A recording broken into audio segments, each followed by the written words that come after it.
To you by Vamped Motors, the only authorized Ford and Toyota dealerships serving the Cayman Islands. And Cayman Pharmacy Group, with locations in West Base and professional pharmacy at CTMH Doctors Hospital. The Cayman Pharmacy Group has a location for you just around the corner.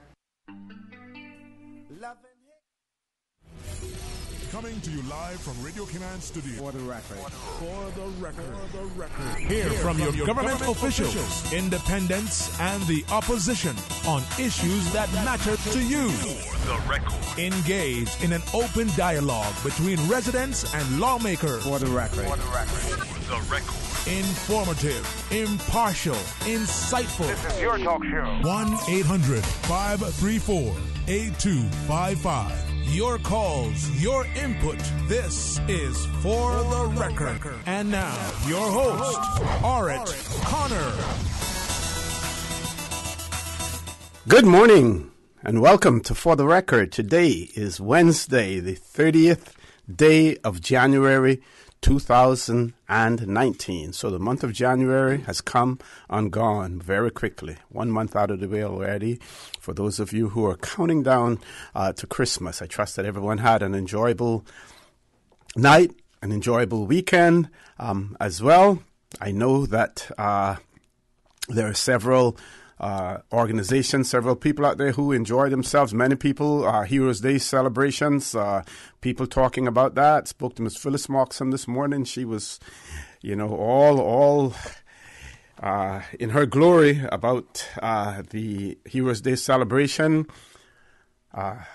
Need to wish belated happy birthday for Rennie Barnes, Mr. Rennie Barnes, who is very, very active in keeping Cayman culture alive, keeping the history of Cayman alive, and he has a group that we get together one day in every month. I think it's the first or second Saturday in each month, and we get together and talk and share information about Old Cayman.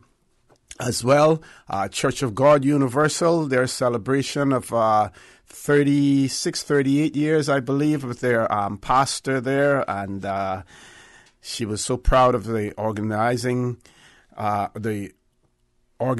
that was done for that function as well. So I know if no one else is pleased about the weekend and things that went on, certainly Miss Phyllis Moxham was, and she made sure that she conveyed that, to us as well. So we want to say a big, good day to Miss Phyllis Moxham. Belated happy birthday to Mr. Rennie Barnes. Those of you who formerly know him, Renford Barnes. Renford, not Rennie. Rennie's the pet name.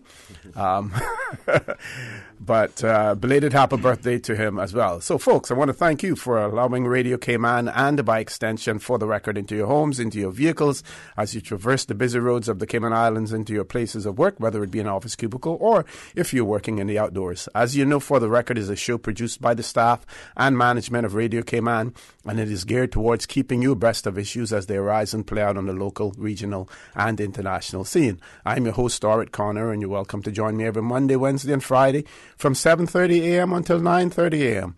Our phone lines are always open. There is always someone there waiting to take your calls. 9 times out of 10, it's going to be that beautiful radio voice of Miss Susan Watson. You can call us on our toll-free number provided courtesy of Flo. That toll-free number is 1-800-534-8255. You can also call us on 949-8037 and 949-6990. If you don't like to talk on the telephone, email us at For the Record. That is one word, For the Record at CANDW.KY. You can WhatsApp us on 925-3261. Leave us a text message or send us a voice note, the contents of which will be played during the course of the show. And, of course, you can follow us live simply by subscribing to Radio Cayman live stream. It is my pleasure to have in the studio with me this morning MLA Mr. Kenneth Bryan, and if you're surprised that he was on last Wednesday and on again this Wednesday, We here are very flexible on Radio Cayman, and for the record, Mr. Kenneth Bryan has been extremely flexible, and sometimes when I need an extra half an hour or an hour, I'll call him up and say, can you spare? And he will do that. I should say the same for the opposition as well. They do that, and even the government at times will, give me some flexibility if I have additional guests as well. So it is my pleasure to have with me this morning again Mr. Kenneth Bryan, because he has something very important to discuss.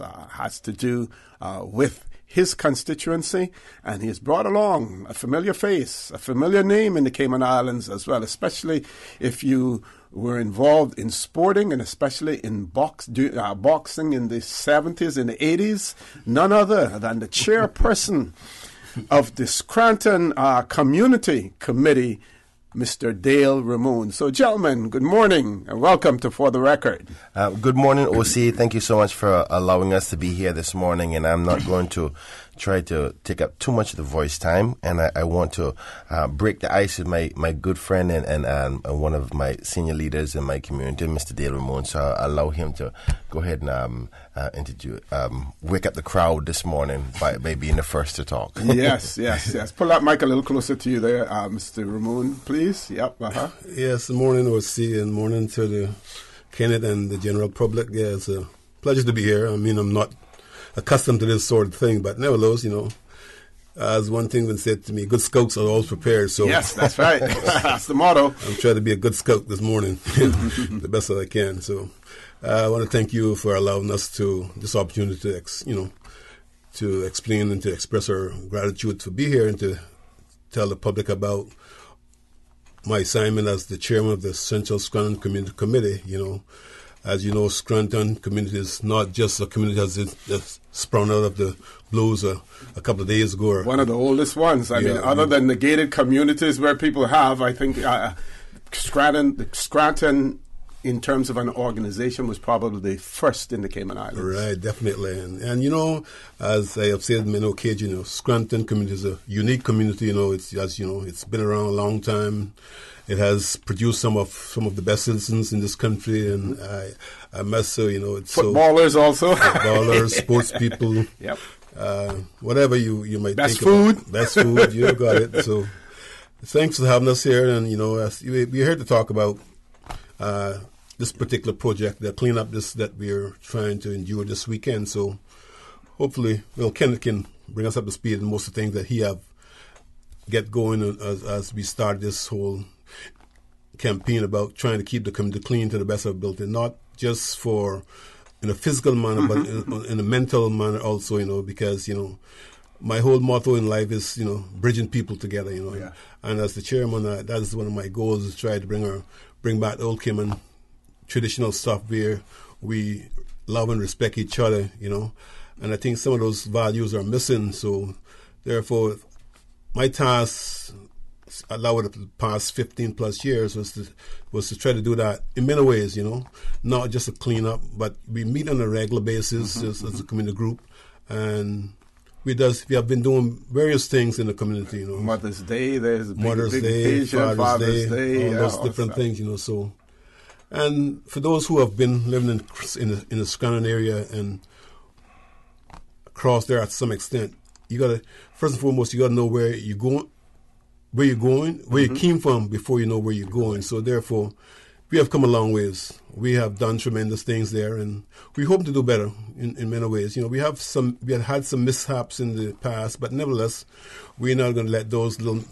unfortunate mishaps stop us from continuing to do the best, trying to maintain that old traditional Cayman ways, and trying to love and care and keep our homes as tidy as we can possibly do. So those are some of the things that we want to continue to do. Mr. Bryan? Yes, OC, thanks again. I want to say I am so honored to be here with Mr. Dale Ramon. As I said, he's one of the senior leaders in my community for years, even when I was a pup. That doesn't say anything much about his age, but I think I'm honored to be a part of an audience with him this morning.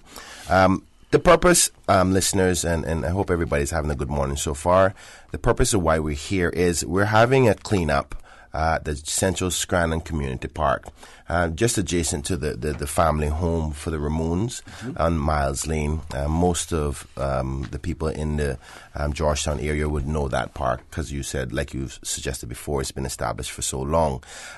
Normally, we only had a small space available to us, and I want to take this opportunity to thank the administration so far for being so helpful to the community by agreeing to purchase that piece of property at the top of the road. So I want to thank the administration currently for doing that for the community. But that's the first phase, and this is the next step now, what we're talking about. If you are familiar with the park, you will know that it was just a small area. It was a little playground area for the kids, which was probably about 20 feet by 20 feet. And then you had the basketball court where we did most of our events, and we would have tents erected there and have the functions that the Georgetown Central Scranton committee have been for so many years. And you had to give so much credit to that committee. They're always there every year, in and out, and most times spending their own money because it's just recently they became a non-profit. Our hope and our goal is to expand that bigger along with the park. The committee has now become a non-profit. So for those business persons out there who are listening, we will be coming to ask for some more funding. We want to really take advantage of the opportunity to do more things than we ever done before.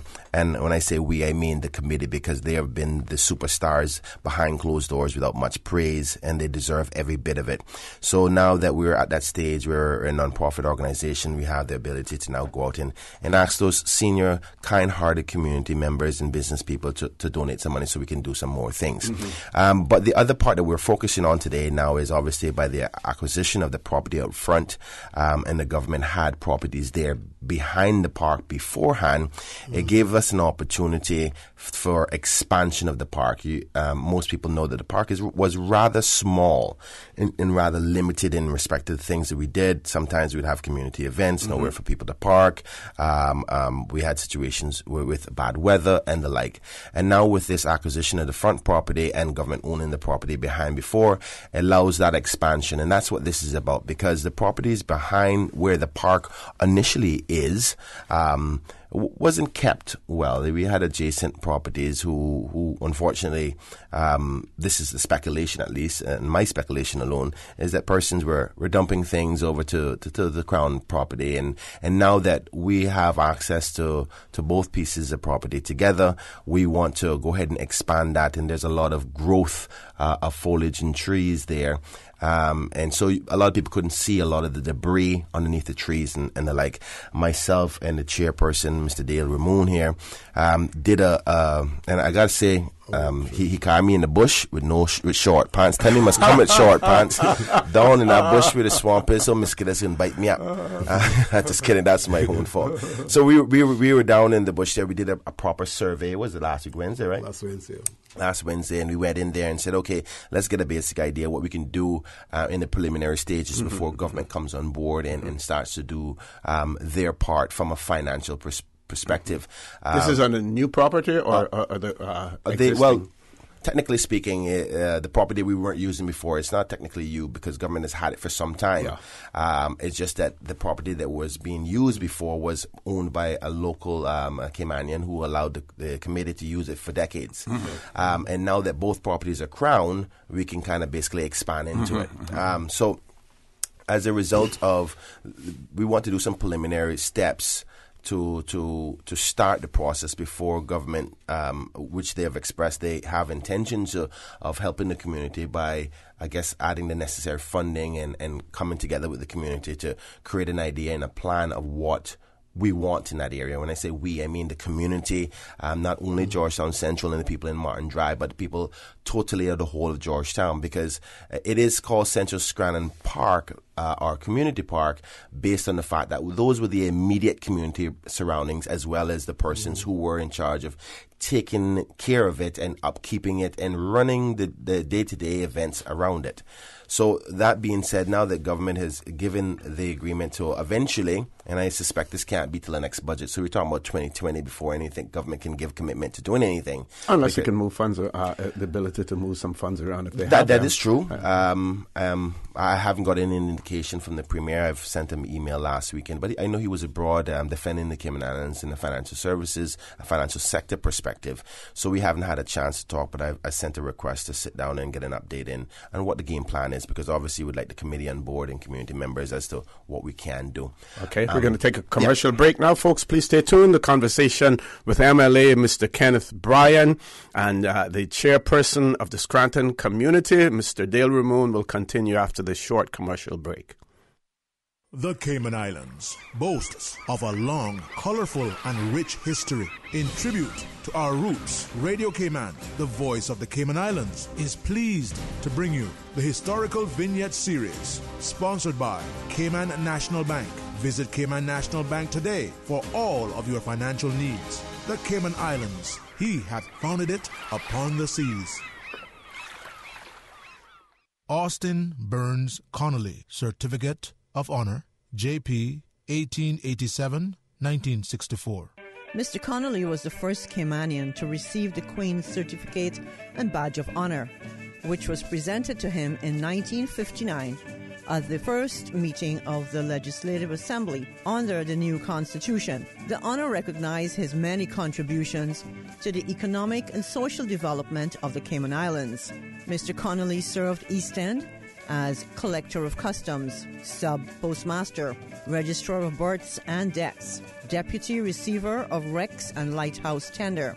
He collected taxes for East End and Northside, served as a Justice of the Peace and member of the Assembly from 1924 to 1958, and was a member of the Board of Education. He supervised the construction of the road from Franksong to East End in 1935, continuing to Gun Bay in 1940, giving these two districts easier access to the rest of the island. He was a merchant and ship owner who owned the schooners Connolly and Maria and the yawls A.A. Mona and A.A. Radium. He served his Presbyterian church as a manager. He was married to the former Sarah Adrian Baden, with whom he had 3 children. Radio Cayman's historical facts vignettes are proudly brought to you by Cayman National, with branches on all 3 Cayman Islands. Visit Cayman National Bank today for all of your financial needs. When you need stability, think Business of the Year. Considering a new career opportunity, think Best Place to Work. When dependability matters, think Outstanding Workforce. In need of a reliable financial partner, think Bank of the Year. When you seek excellence, think Cayman National. No matter how many accomplishments we achieve, we always set the bar higher.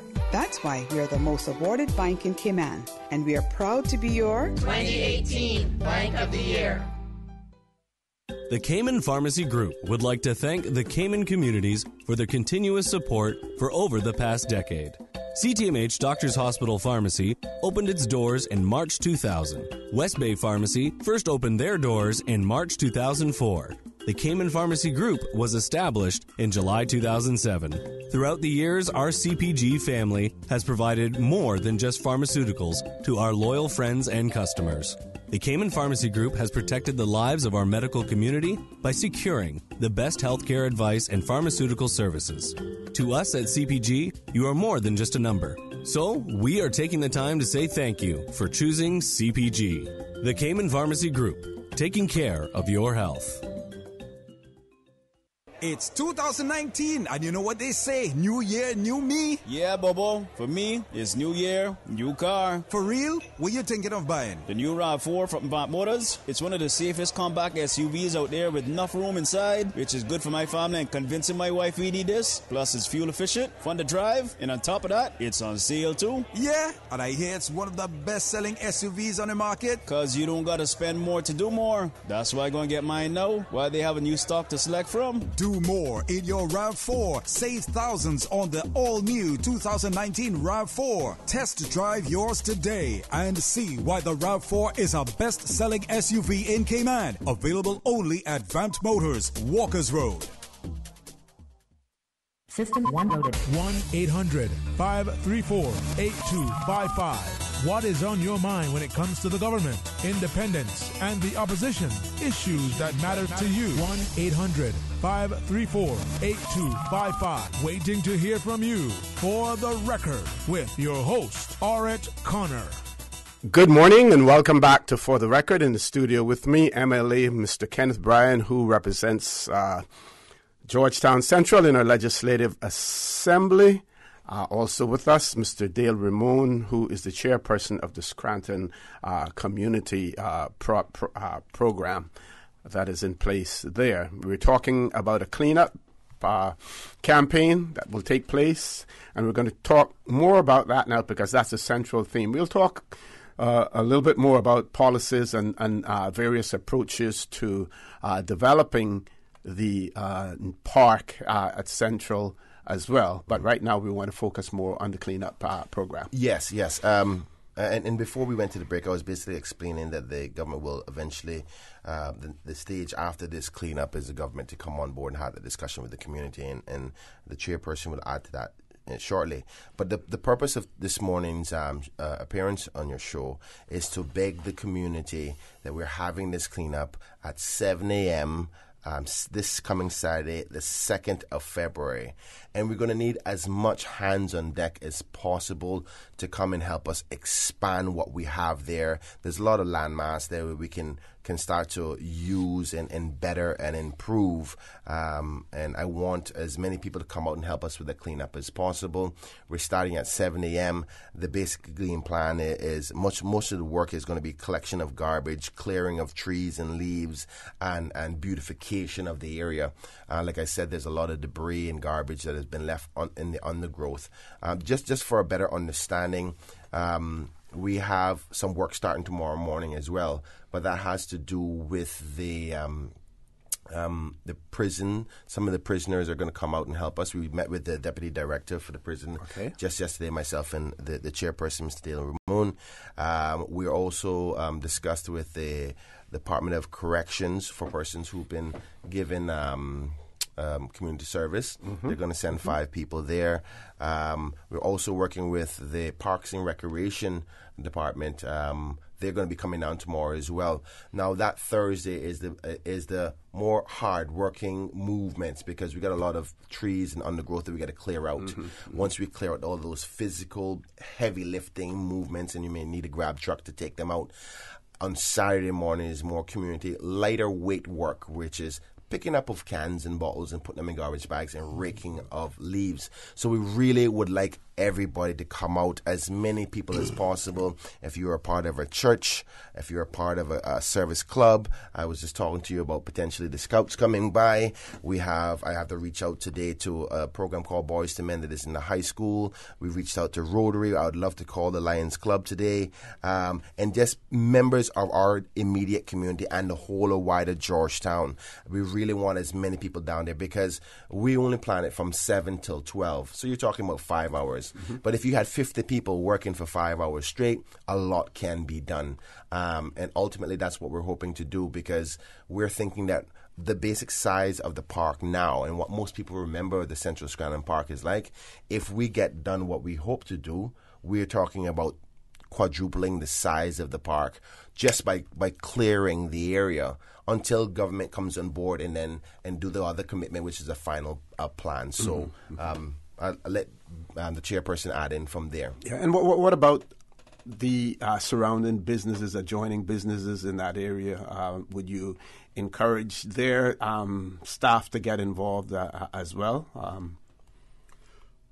Or is it, do you still have enough time to contact them to say if they want to put a group together? I'm quite sure this program now will probably encourage them, and give them the intentions of what we are doing at this stage, and hopefully they will jump on board.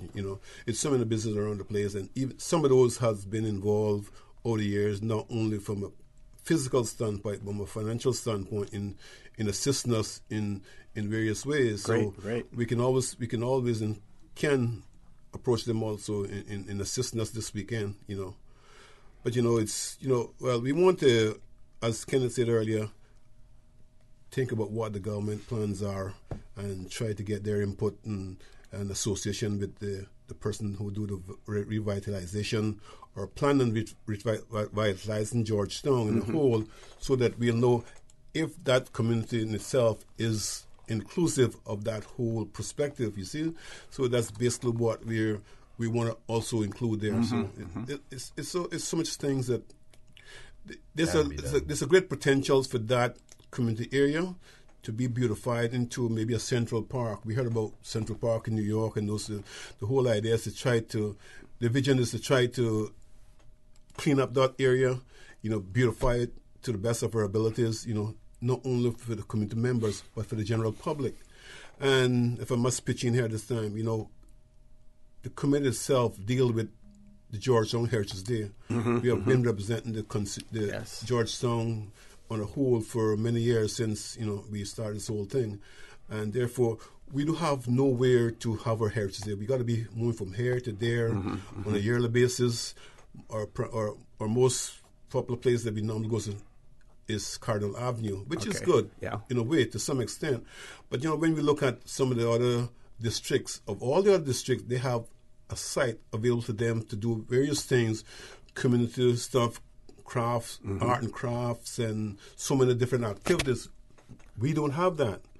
And we've been milking blood out of stone for so many years. You know, it's, you know, I mean, I must give the premier, this president, some credit, because some years back when he was the minister responsible for sports, there were a spot assigned to us at the Georgetown Primary School. That didn't materialize or come into light. So, not that they have not been thinking about us. I think what the problem was the site.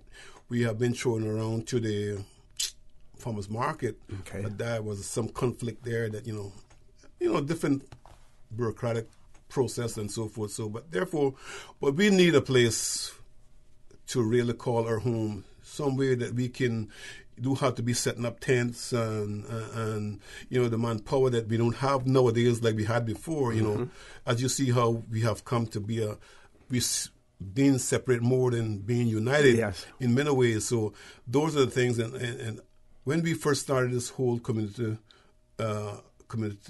discussion or get together to try to help our people within our community, you know, we had a lot of men's involved, and you know. But nowadays, it's myself as a man. As you heard about the movie, a few good men. There's a few good women.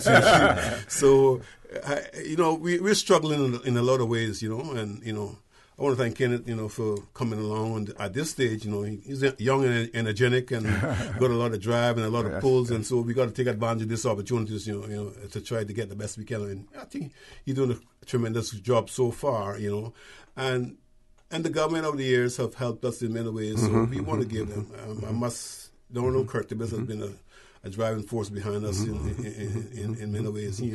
He's like a child of the soil. He's been down there. I mean, when you look at the Scranton community, you can almost, on a smaller scale, compare it to Harlem.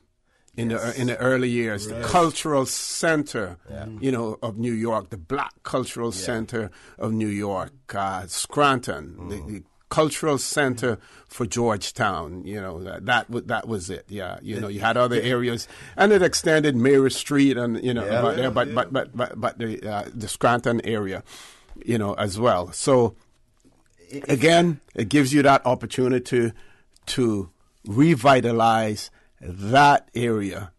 I mean, you look at things. You still have a lot of people who don't live in that area, but go there. Look at Spellman. Spellman cooks his food, sells his food down there. People go there by the droves, you know, for Spellman's food and things of that nature. You know, so it is still that magnet that attracts.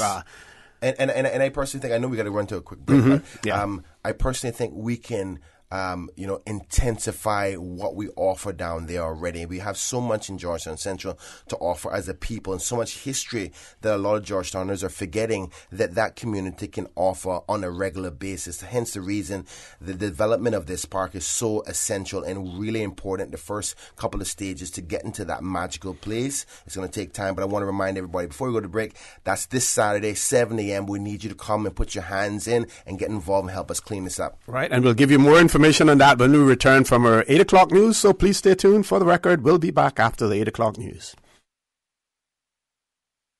Price Right is Grand Cayman's warehouse shopping superstore, making your dollar go further with huge savings and no membership fees. Get more of the things you use every day at the right price. But it's not just grocery and health and beauty. Price Right has a full range of products from office to automotive, patio furnishings to kitchen appliances, and even electronics. And since warehouse prices mean savings for you, everything is priced right at Price Right, Grand Cayman's warehouse shopping superstore. And studio time now by Price Right is 8 o'clock.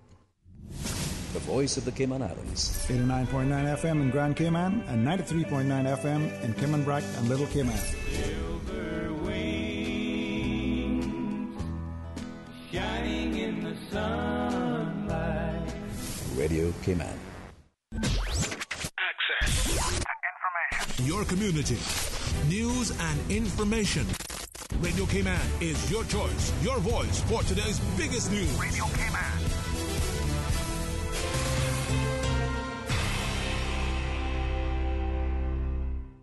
With your latest news, I'm Carsley Fuller. A disagreement between DART and the residents of Britannia heads to court.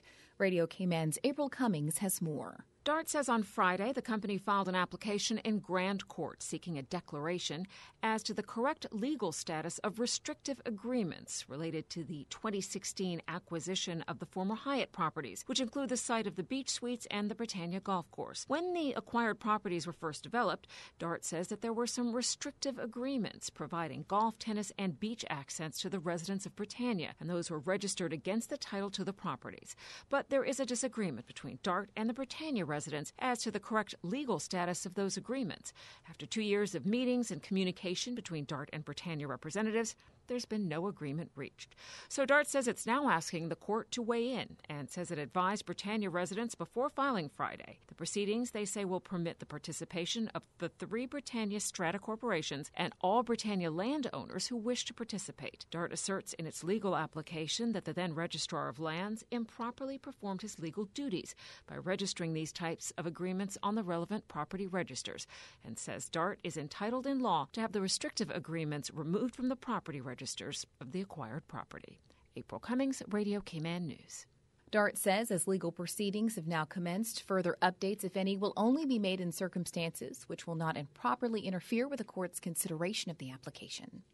Cayman Arts Festival is set to host a 3-day showcase of both local and international musical talent. We will start on February 5th with the opening reception, followed immediately by a concert called Sips and Sounds with the Island Brass Quintet. Mm-hmm. So I said it's Tuesday, February 5th, 6 p.m. at the Westin Hotel Ballroom.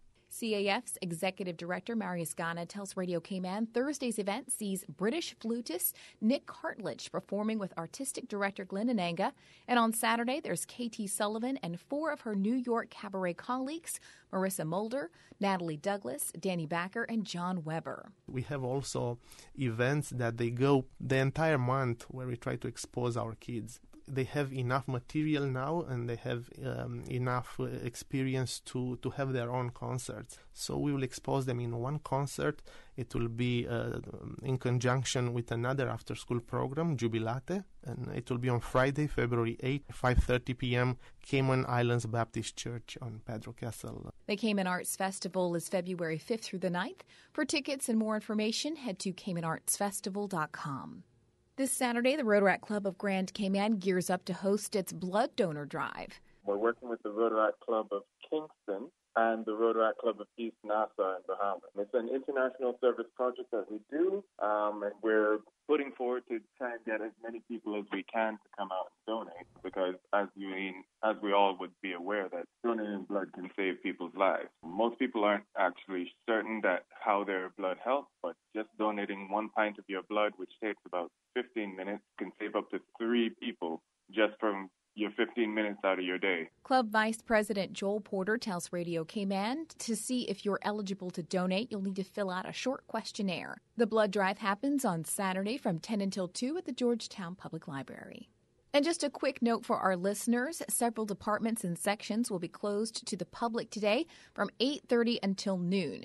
This includes the Department of Immigration's headquarters in Cayman Center, Customs Department's administration and courier offices, Parcel Post and Freight Security Initiative Building, National Workforce Development Agency, and the Passport and Corporate Services Office. Government says this is for a staff meeting ahead of the planned merger set to take place in light of the administration changes on February 1st. The Customs Department's collection office, along with its seaport and airport sections, will remain fully open.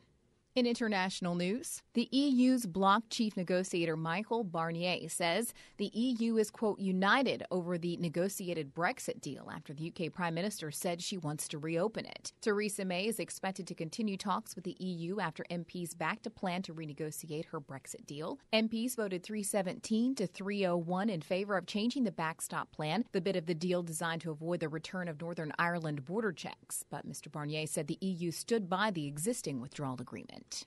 That's your latest news. I'm Karsley Fuller from Radio Cayman's newsroom. Access information. What's happening in your community? News and information, music and more. You can find us. www.radiocayman.gov.ky. Like us on Facebook and follow us on Twitter. Radio Cayman is your choice, your voice for today's biggest news. Radio Cayman.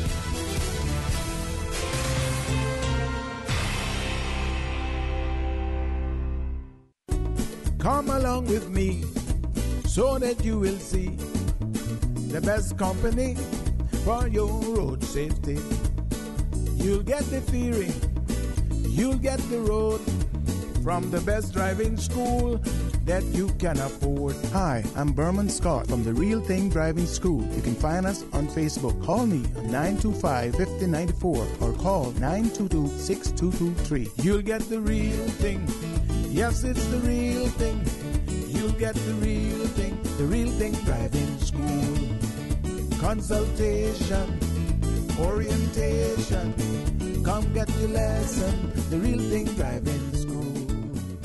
At KFC, we believe you don't have to share a last name to be a family. Whether it's an office party, holiday fete, or family gathering, enjoy KFC's fresh, hand-breaded, finger-licking good chicken. The KFC Festive Feast includes 10 pieces of original recipe or spicy chicken, creamy mashed potatoes, tasty coleslaw, and warm biscuits. KFC's holiday catering menu includes buckets of hot wings, sweet chili wings, or chicken tenders.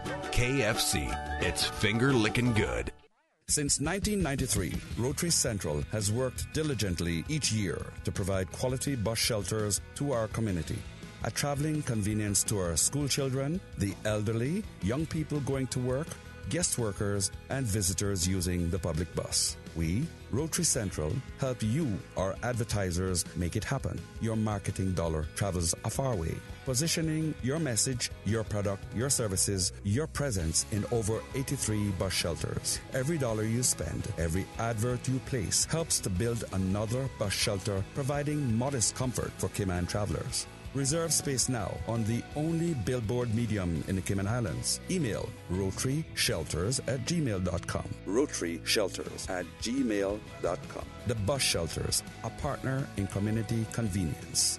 Another inspiration program by Rotary Central Cayman Islands.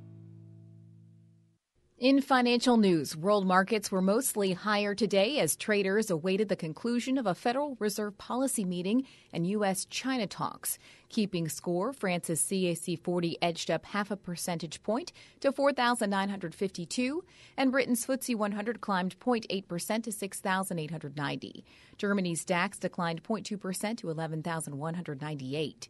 Wall Street was set for early gains. The future contract for the Dow Jones Industrial Average was up 0.2% at 24,601.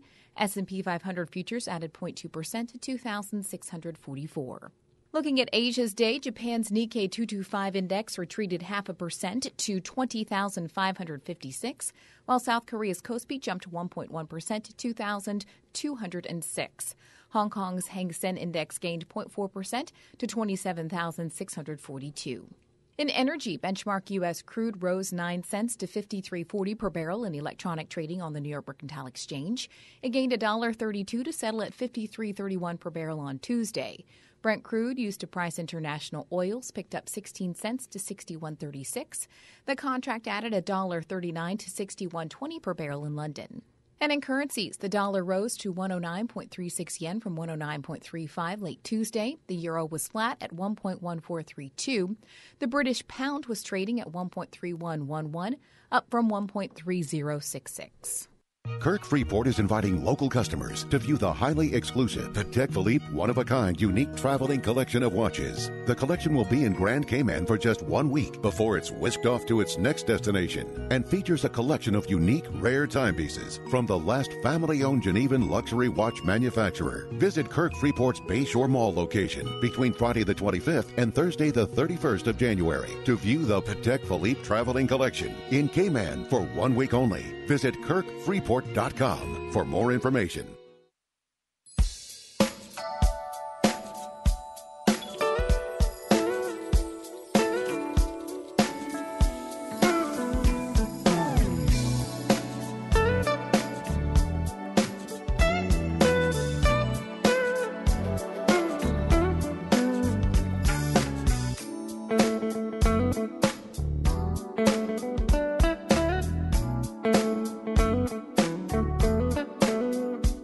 Good morning. Time now for the latest weather report. Synopsis indicate moderate to fresh winds along with moderate to rough seas expected over the Cayman area for the next 24 hours in association with a high-pressure system over the northeast Gulf of Mexico. Now the forecast for the Cayman Islands for today calling for fair skies with less than a 20% chance of showers. Temperatures will be in the low 80s. Your winds will be northeast 10 to 15 knots. And seas will be moderate with wave heights of 3 to 5 feet. Tonight, mainly fair skies with a less than a 20% chance of showers and temperatures falling to the low 70s tonight. Winds will be northeast at 10 to 15 knots this evening, increasing to 15 to 20 knots from late tonight. And seas will be moderate with wave heights of 3 to 5 feet this evening, becoming rough with wave heights of 4 to 6 feet from later tonight. Small craft should exercise caution over open waters from late tonight. High tide will be this morning at 8 minutes past 9, low tide this afternoon at 3:20, and a high tide again tonight at 8:48.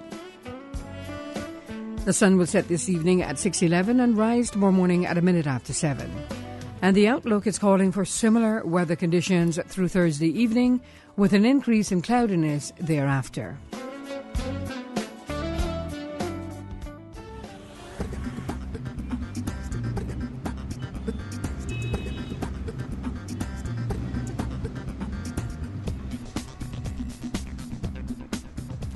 Good morning once again, and let's take a look what's happening traffic-wise. Busy traffic coming from the east on Shamrock Road, also on the Linford-Pearson Highway.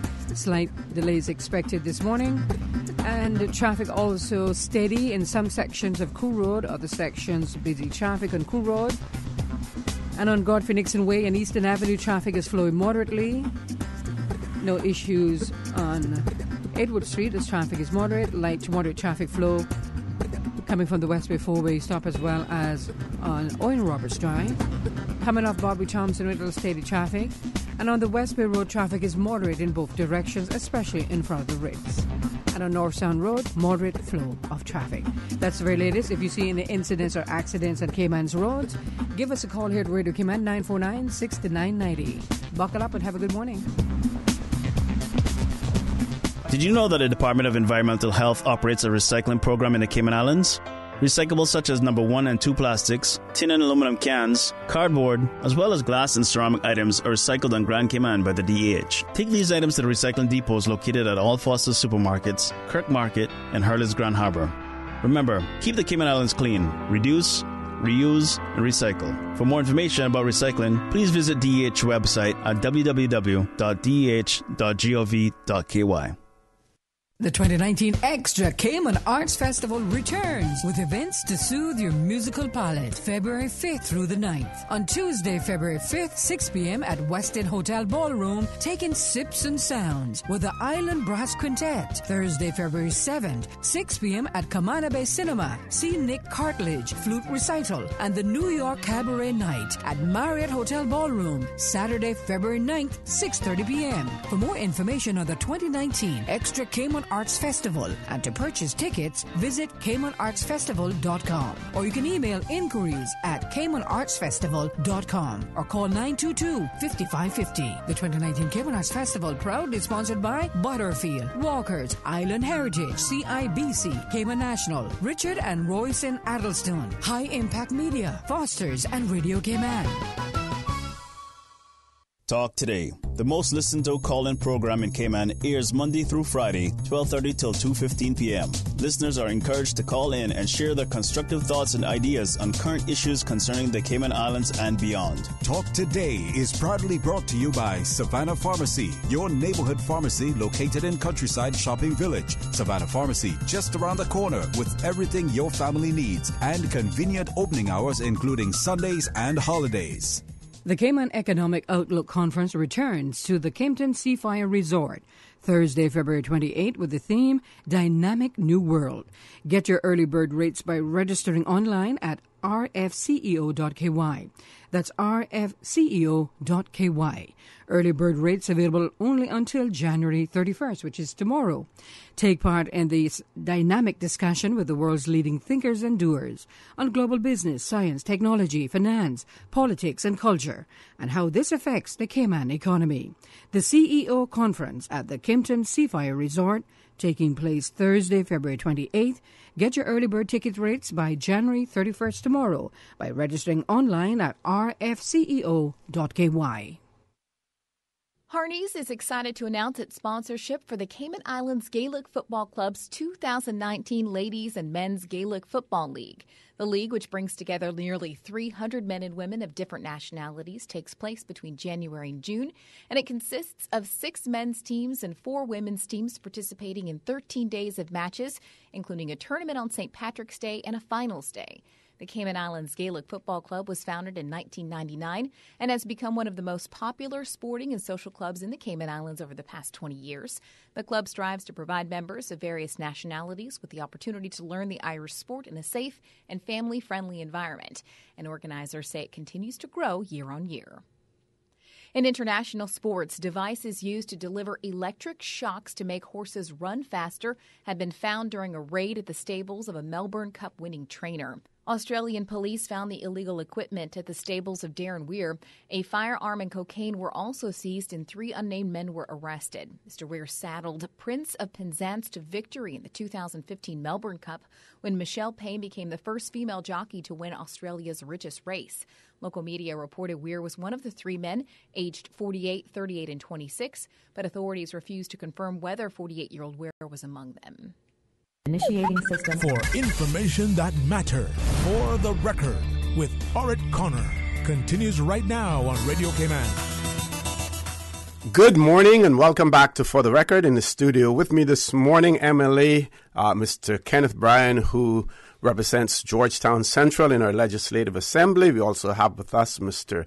Dale Ramon, who is the chairperson for the Scranton community. And we're talking about a cleanup program. We have one caller and I have a WhatsApp message as well, but the caller has been holding on for a while, so let's take the caller. Caller, good morning. Welcome to For the Record. Good morning. Good morning. How are you? Not too bad. This is Christine Burke. Good morning to Kenneth Bryan and Dale, our chairman. As an executive member of the Central Scranton, and as a person who grew up on Sheddon Road, I'm calling in to encourage all Sheddon Roaders or persons born in the area to come out this Saturday morning and help in this project. Mm-hmm. I also want to thank and congratulate this government for purchasing this land so that the people of Central Scranton and the other areas can benefit. Mm-hmm. want to have a special mention to Premier Alden McLaughlin, ex-Minister Kurt Tibbetts, and the current Minister Julie, who over the years fought to purchase this land for the people. It was a long haul. It's been many years in obtaining it, but eventually it happened. To our people, I'm asking you all, come out. Let's help and be proud of our accomplishment in the community. It's not only Dale Ramon, our chairman, who has been around in this Central Scranton years, along with Miss Lucy, myself, and his sisters, and the other members of Central Scranton. It is not just for us. It's for Cayman. It's for the community to keep it healthy, to keep that area clean, because Central Scranton, I want to make Cayman Islands know, is a good area. Many people, including OC, yourself, the host, we all came off of Shedden Road. Oh, yes. Right? We are proud to be Shedden Roaders, and I, for instance, will always be proud of my Shedden Road. I don't live there, but I'm involved, and I beg everyone this weekend to come out and support this community event. Okay. Thank you. Thank you very much. Thank you very much, Ms. Christine. One listener has said, good morning. In Scranton's cleaning efforts tomorrow, may I suggest you try to retain any foliage that gives shade. Keep any shady trees. I want them to be kept as well. I think that, Dale, you can deal with this part and tell them how you carry me in the bush make mosquitoes, but and what the purpose of that was. But before let's take the other caller first. Yeah. Caller, good morning. Welcome to For the Record. Pleasant good morning, panel. Good morning. Good morning. How are you? Good morning. I am blessed and highly favored. This is Dorling. Welcome. And I just want to also lend my support to this great journey. I call it a journey because they're coming from a far way. And I just want the general public to come out, support those who can come out for manpower. We welcome you. Those who can probably finance this great initiative, please do so. Just want to encourage everybody to come out and be a part of this new journey. Thank you very much, caller. Thanks for that encouragement as well. Firstly, I want to thank the callers for calling in, both Miss Darlene and Miss Christine Burke. We really do appreciate them calling in and giving us support. They've been key elements. I mean, key elements, both Miss Christine and Miss Darlene, in respect to all the efforts that have been happening over the decades. But in respect to your text that came up, I'll allow the chairperson to talk about what we went and did in respect to that keeping of the shade and how we carry me in the bush and make mosquitoes bite me up. So you can tell them what we did that day. Well, as I shared those pictures with the members at the time as what we did as we went through those areas on Wednesday last. But before that, before I continue, I want to jump back on what Christine said in regards to and what I said earlier in regards to myself and a few good women. It's a fact nowadays, but not that I'm forgetting or I don't want to forget those who. The men who are involved, who are involved at the early stage, those guys have helped me in many ways in the past, and if I fail to some extent to mention any names, which I try to avoid as best I can, but I must if this is the time to do it. Sure, go right ahead. And I want to thank people like Spellman. Spellman been there at an early age. Mr. George Seymour, late George Seymour, Esma Rankin, and many Anthony now who is young, energetic like Kenneth. I want to encourage him now because I want to pass the buck. At some point in time, you got to pass the buck. So I'm hoping people like him now will jump on board and pick up from where we left off and carry the ball rolling, keep the ball rolling. And if I fail to remember any other men's name at this stage, and the whole idea is to try to, the reason we do some of these things, or I continue to do these things, is to try to encourage those men and women to encourage our youth to get more involved in these activities and so forth. So I'm hoping that, you know, by doing these things and where we continue with our weekly meetings and so forth, that everybody can be encouraging to each other. Look, it's where we was born, we were raised, it's our home, it's our country. Let us keep it to the best, in the best way possible, tidy, and not only talking to each other, get back to those traditional ways where we love and care for each other. You see, those are the things that I want to instill, to push and to drive into others, you know, to do those sort of things. Yep. But keep it alive. Keep it alive, yeah. Yes. Keep alive those sort of traditional values that our forefathers passed on to us. Yes, we went through the community around the pond, around the land area there last week, and he's young and everything, but you realize that those little prickles that we used to play with. Yes. Into the skin is a little bit more tender as you age now. You get those scratches and stuff. You got to put long pants on. It was years ago. Before, when we got a little cut, we could put any little thing on it, and it will get better right away. But nowadays, you know, any little scratch you get now, it will get infected and cause a big stink to you. So let's remember those men, those people who have, from the day when this whole thing started, their efforts and so forth. So, and like I said, I'm still encouraging the men who have passed through there, who were born and raised there, to come out not only to this weekend and help out in the effort, but to make an effort to come back and be role models in the community. You know, the community is, like we said before, it's a unique community, and we want to keep those values alive the best we can. As you recall, Mr. Calvin, which Mr. Calvin the Christmas events that we used to have on an annual basis. Yeah. We want to try to bring those things back. You know, it's all about having fun on those particular times. You know, Christmas now is just about dead. You know, before time when there was a Christmas coming along from October, when Halloween was over, you know, you could smell the Christmas coming on. So we want to try to get those feelings back. You know, but, Kenneth, what's the Dale? You can answer this as well. What is the terrain like? The land in terms of the work that you need to envisage that has to be done, especially on Thursday when you're going to have more of the heavy lifting is going to be done. Great question, OC. And just to follow up on the question that was sent by the WhatsApp. Yes, trees have been identified for the shading. That was the main thing of why we were going down in the bush and surveying the land area that day on Wednesday. So what Dale and I, the chairman, have done is gone and tagged the big trees. So all the big trees are going to stay.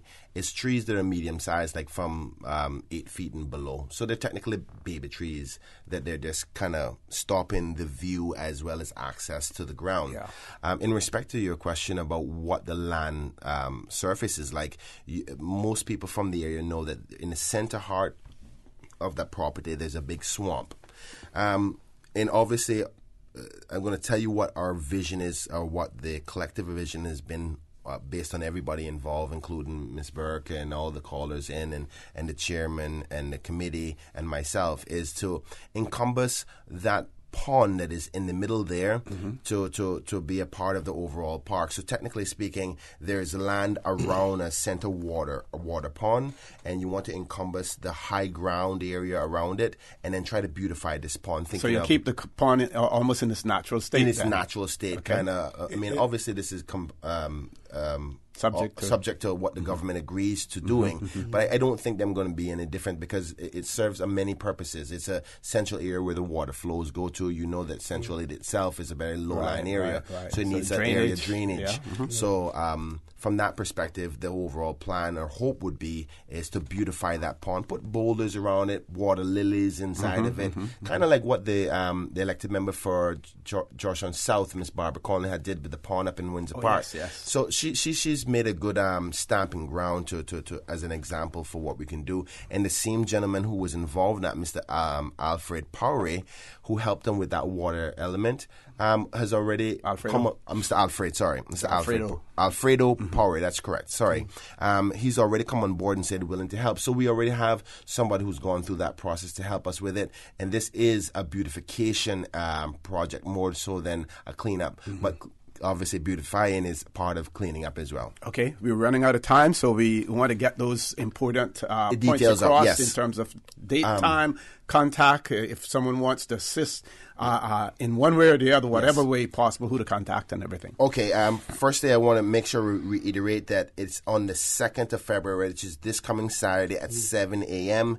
Refreshments and drinks will be provided. We're going to go out today and beg some help from that. So if you're listening and you want to help and say, listen, you can offer up some refreshments or drinks, that would be greatly appreciated. For those who want to be involved, you can call one of 4 numbers. Obviously, Mr. Dale Ramon, the chairman, his number is 916-1578, 916-1578. You can call our secretary, Ms. Cheryl Miles, 916-5938, 916-5938, or you can call myself at my political office, 936-4040, 936-4040, or Miss Dorleen Welcome, which is the community officer for the area, 925-4038, 925-4083, sorry.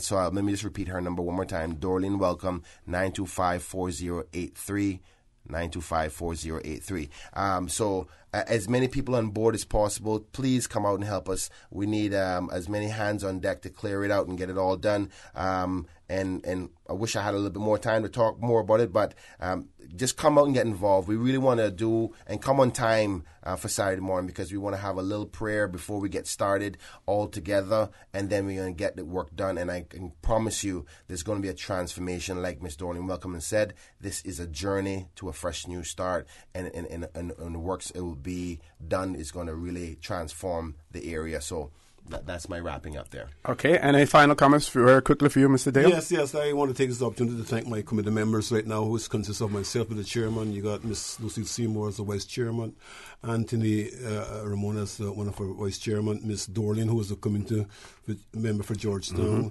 and Donna Wilson and Miss Kukululu, Miss Dorothy, Miss Kukululu, yes. And Emily, my sister, and Jean, who is the hardworking individual there. She's sick and complaining, she is still out there doing the best she can.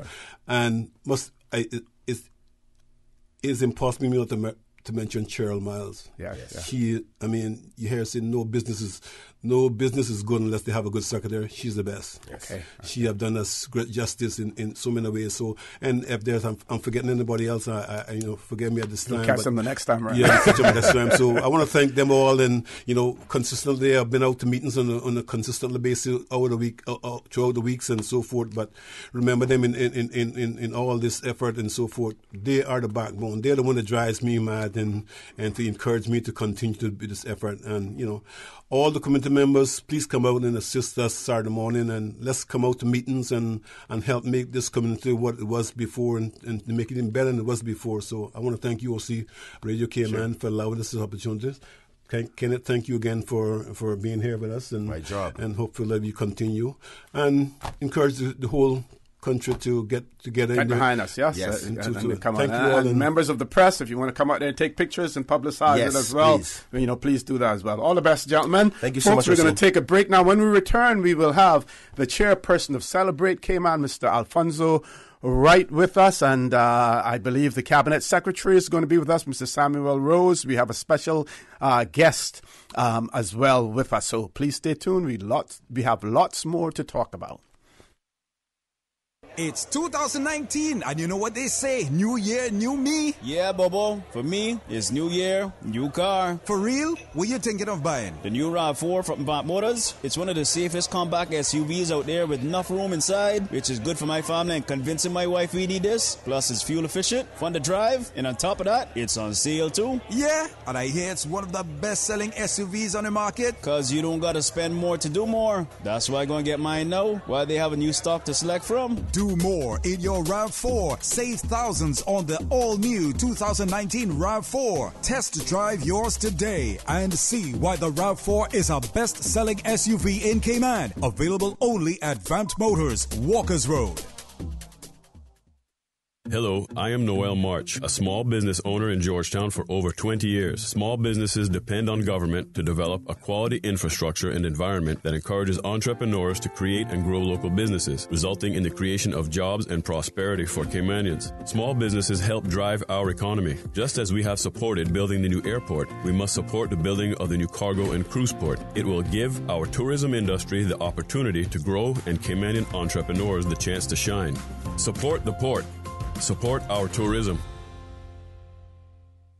We are Radio Cayman, and this is how we wake you up in the morning. Praise time on Radio Cayman. Sing your praise to the Lord. Come on, everybody, stand up and sing one more. Hallelujah, give me praise to the Lord. We are united in Jesus Christ. We are the soldiers of the land. Praise time. Weekday mornings from 6 until 6:30. There's a meeting up in heaven. Roll call. He's a name in the Lamb's Book of Life. Roll call, brother, sister. Roll call. If you don't stop shouting, if you don't stop dancing, we're going to put you out of our church. Praise time. Jesus in the morning, yeah. Weekday mornings from 6 until 6:30. Your song flowed through my lips. Your work moved through my hands. Your thoughts stay on my mind. Live in me.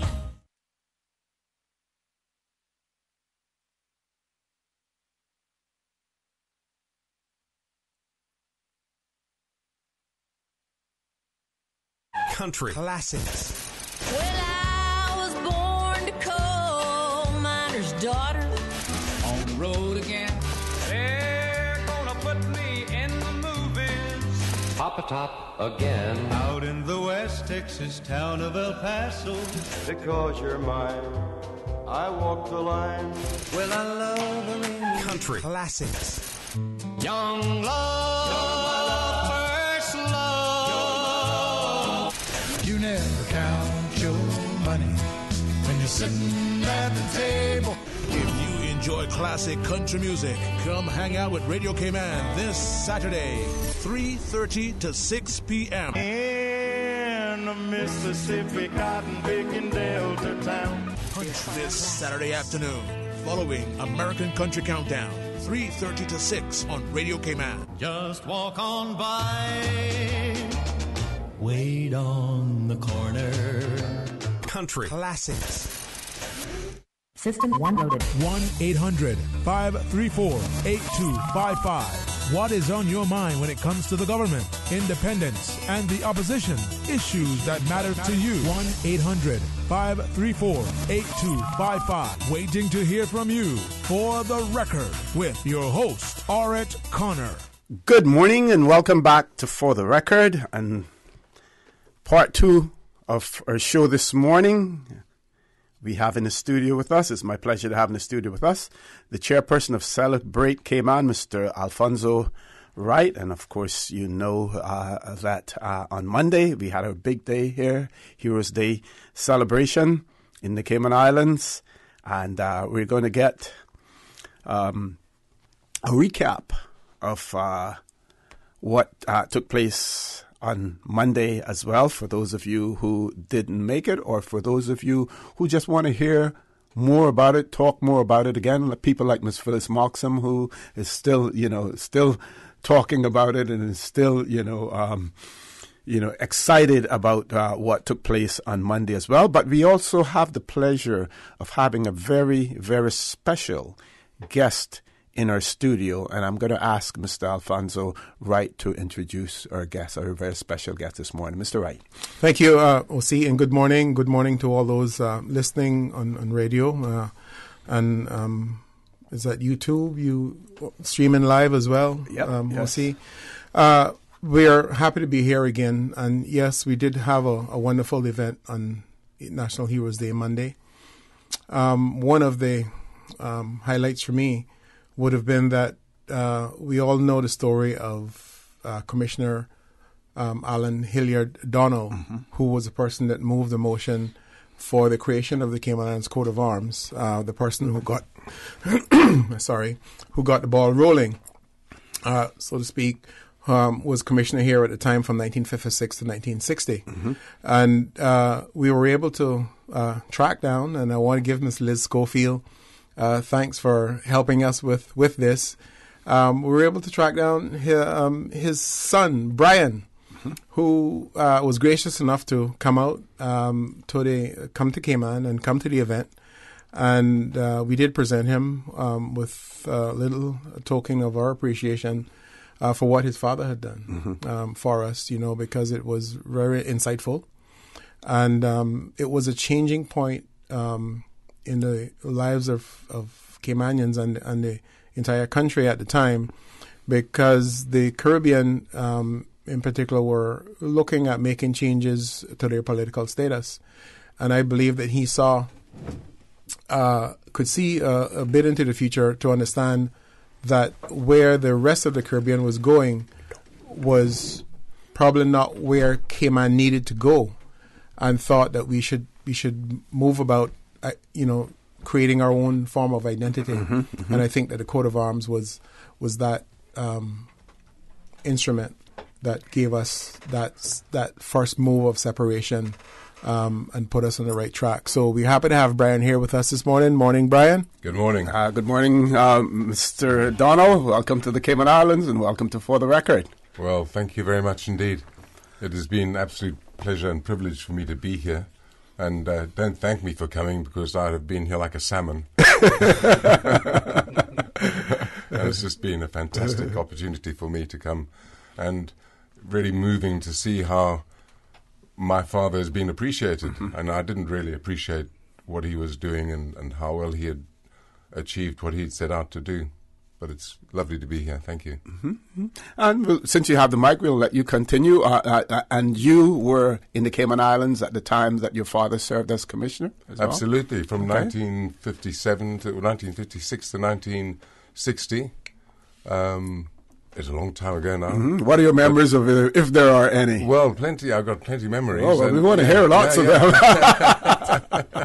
And just the golden, sort of sun and sea. It was absolutely heaven on earth as far as I was concerned. I just couldn't. When we left, I was really distraught. But it was just a very happy time for our whole family. It was just very good. The people of the island were just magnificent. Just their hospitality was fantastic. And when I come here, I see amazing changes, and I'm still trying to figure out how the landscape that I remember fits in with the landscape that's now here. Yes. And it doesn't. But the people are the same. Just everyone is just so friendly. It is just a gorgeous place to be. Did you attend school while you were here as well? And what school? Well, it was a little school just by the old town hall. And in the back of the library? At the back of the library, yes.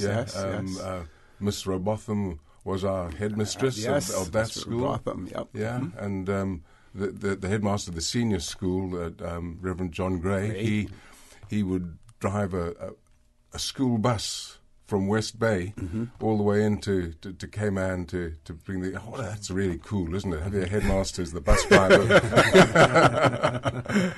And it is just a magic time. You if you sort of see how legislation has kind of made things different and more difficult and so on, you can't see how things like that could happen, but they just did, and they worked. It was just really fabulous. Okay. It is my pleasure also to invite, to have in the studio with us none other than the Cabinet Secretary, Mr. Samuel Rose. CabSec, good morning, sir. Welcome back to For the Record. You're looking, really good and fresh despite all of the traveling that you've been doing recently. Oh, well, it's a pleasure to be here this morning. It's my favorite time of year when the the land of soft, fresh breezes rings truer than ever.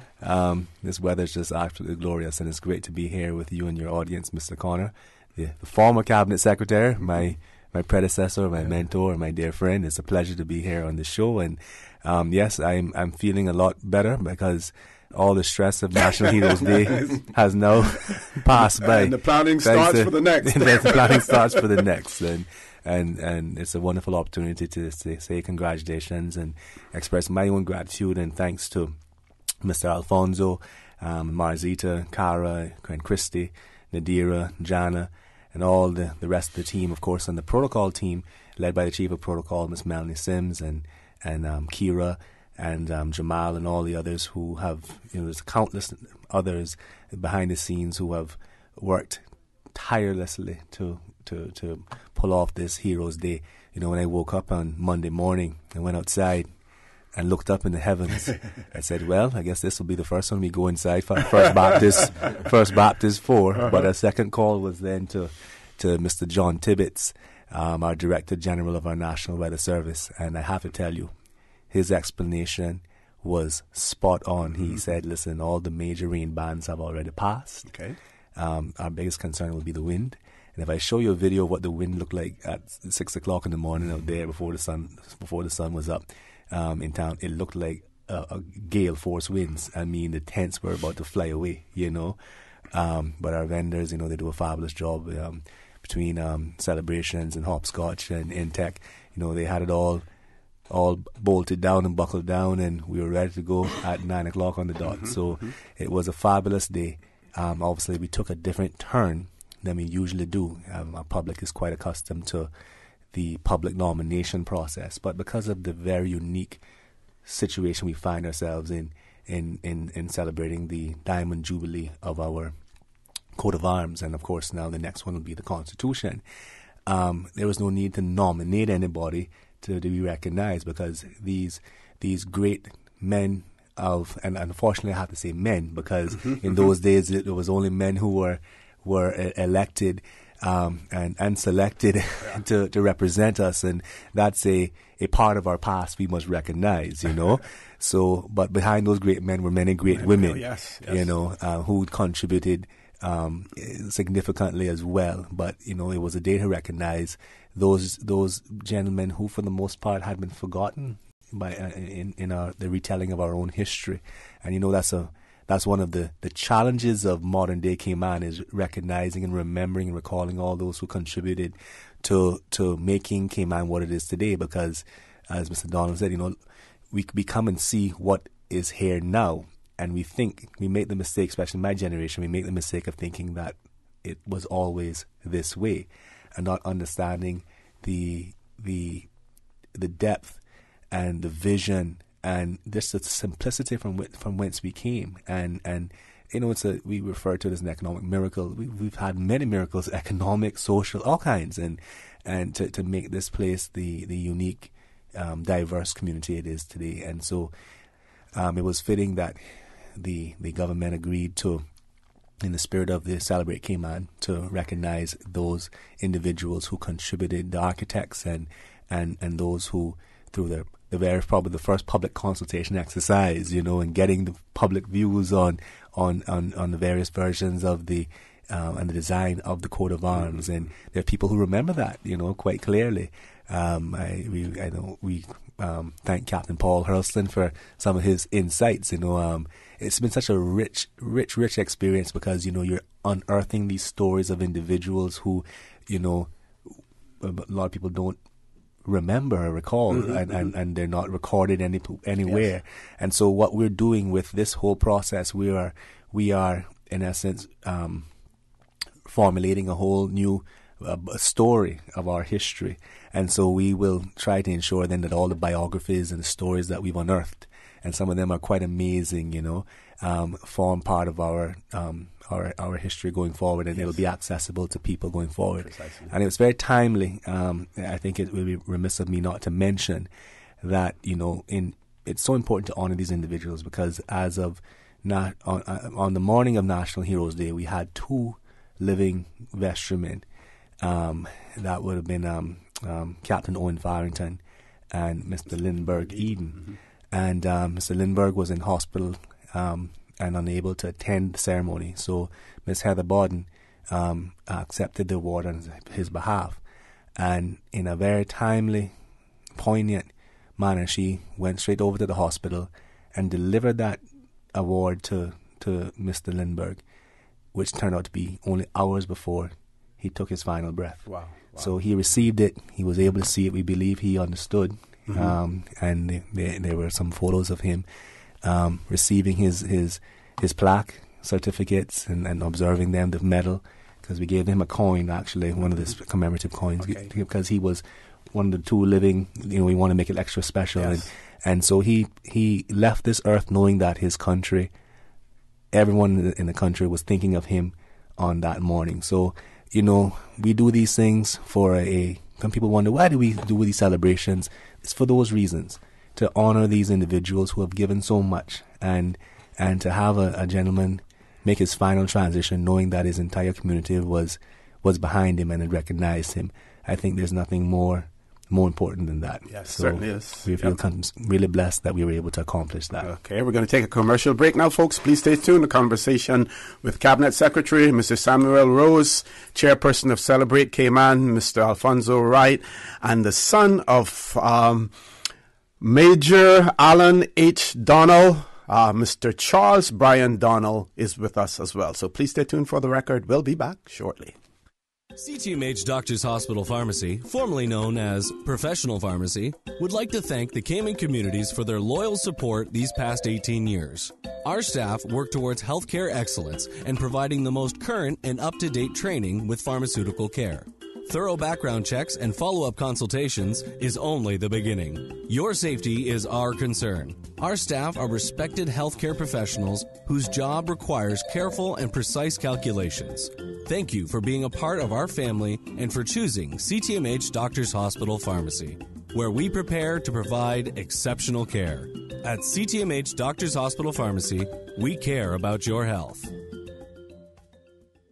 It's 2019, and you know what they say, new year, new me? Yeah, Bobo. For me, it's new year, new car. For real? What you thinking of buying? The new RAV4 from Vant Motors. It's one of the safest compact SUVs out there with enough room inside, which is good for my family and convincing my wife we need this. Plus, it's fuel efficient, fun to drive, and on top of that, it's on sale too. Yeah, and I hear it's one of the best-selling SUVs on the market. Cause you don't gotta spend more to do more. That's why I'm gonna get mine now, while they have a new stock to select from. Do more in your RAV4. Save thousands on the all-new 2019 RAV4. Test drive yours today and see why the RAV4 is a best-selling SUV in Cayman. Available only at Vant Motors, Walkers Road. The 15th annual Cayman Economic Outlook returns on February 28th for another year of educating, informing, and stimulating the local community, bringing together industry thought leaders and business professionals to explore their theme, Dynamic New World, Braving the Turmoil. Speakers include economist Norina Hertz, University of Oxford professor Ian Golden, digital revolution journalist Andreas Ekstrom, biotechnology futurist Jamie Metzel, and professional surfer Mark Matthews. Tickets are selling fast. Reserve your seat at rfceo.ky. Radio Cayman, maintaining the innovation. On a daily basis, making it easy to connect with you, our listeners. Add us to WhatsApp today, 925-3261. That's 925-3261. Radio Cayman. Send a text or voice note. Can I send a request, please? You don't really have to ask us. Just send a request. This is a shout out to my ex. Radio Cayman, the voice of the Cayman Islands. Radio Cayman, maintaining the innovation. Initiating system. For information that matters, for the record, with Orrett Connor, continues right now on Radio Cayman. Good morning and welcome back to For the Record. In the studio with me this morning, Cabinet Secretary Mr. Samuel Rose, Chairperson of Celebrate Cayman, Mr. Alfonso Wright. We're talking about the Heroes Day celebrations where we recognized those vestrymen who were involved in, at the time of the creation of the Cayman Islands coat of arms. And we have a very, very unique situation here in Cayman and in the studio as well, where we have the son of a former Commissioner of the Cayman Islands, Mr. Charles Brian Donnell, who is the son of former Commissioner, a late Major Alan H. Donnell, OBE. And very quickly, I will read from the biennial report 1955 to 1956, Her Majesty's statistical office, 1958, and it talks about the Cayman Islands, this paragraph on the Cayman Islands, and it says, the government is administered by a commissioner who sits as president of the Legislative Assembly of Justices and Vestry. Justices of the Peace, 27, are appointed by the Governor of Jamaica. Commissioner Major Alan H. Donnell, OBE, as the commissioner. So we're going to ask Mr. Charles Brian Donnell to tell us about his father, what he will remember, about them. We've had situations before in the Cayman Islands where former administrators, one in particular, Mr. John A. Cumber, whose family still resides here today. Not many. I think that family is unique, and Mr. Long as well. Those two families, but in all other instances that we're aware of, they have left the Cayman Islands. Some may have visited and done it quietly. In your case, I believe a search was made, and you can tell us about how we found you, as well. And we hope now and trust that you're reconnecting with the Cayman Islands, that it will be on a permanent basis also, sir. Oh, absolutely so. I was quite young when I left the islands, and I think I was quite disappointed to be leaving it. It was heaven on earth as far as I was concerned, and I think the family as well. But your life moves on, and you have to go where you have to go. The way we were sort of tracked down, Alfonso and Ms. Liz, they hunted me down and found me through a choir. Wow! in Hastings, where I think one of her relatives is involved in the choir as well, and they sort of got me talking to Alfonso, and the rest is kind of history. And thank goodness that he found me, and here I am. And it's just been such a privilege and a joy to be here. Mm-hmm. I got many things from the Cayman Islands. My love of hot food, and Caymanians. I've always loved. You don't get to meet many Caymanians outside Cayman, yes. And there's a good reason for that. Why would you want to leave heaven? Exactly. Now, I think that there was any coincidence that your father was a major, because we saw the program and the tendency of the British government to install military commanders as commissioners, as governors, mm-hmm. in all of their and administrators and in all of their territories. Do you recall, your father's service prior to coming to the Cayman Islands? Was it war service? Can you tell us anything about your father in that respect? Well, I can, but not sort of from direct mm-hmm. experience. Yes, and he served in the Indian Army, okay. Although he was sort of trained at Sandhurst and so on. So he was, during the war, he was a lieutenant in the Indian Army and saw service in Italy. And he went on sort of leaving on cashierment. He sort of was promoted to major. Mm-hmm. And then he joined the overseas civil service. Okay. And did service in India, which is now Pakistan, mm-hmm. in that part of India. And when India and Pakistan got given independence, then he had to move. And my mother was South African, okay. And they didn't know each other, but they happened to get onto the same troop ship in Egypt to set off to my dad to go to India around Africa, and my mum to go to Durban in South Africa and get off and finish off. But as it happened, they got married in Durban after a 14-day journey from Calcutta, which I suppose makes people think. What happens in warfare? You decide, well, if we don't take our chances now, they may never happen again. Yes. And I'm glad they did. They were married by my mother's father, who was a Methodist missionary, and that may say something about their relationship. I don't know, but they got on. All of them got on very well, and I was born in England, but only just because my dad was doing a course in being a district officer.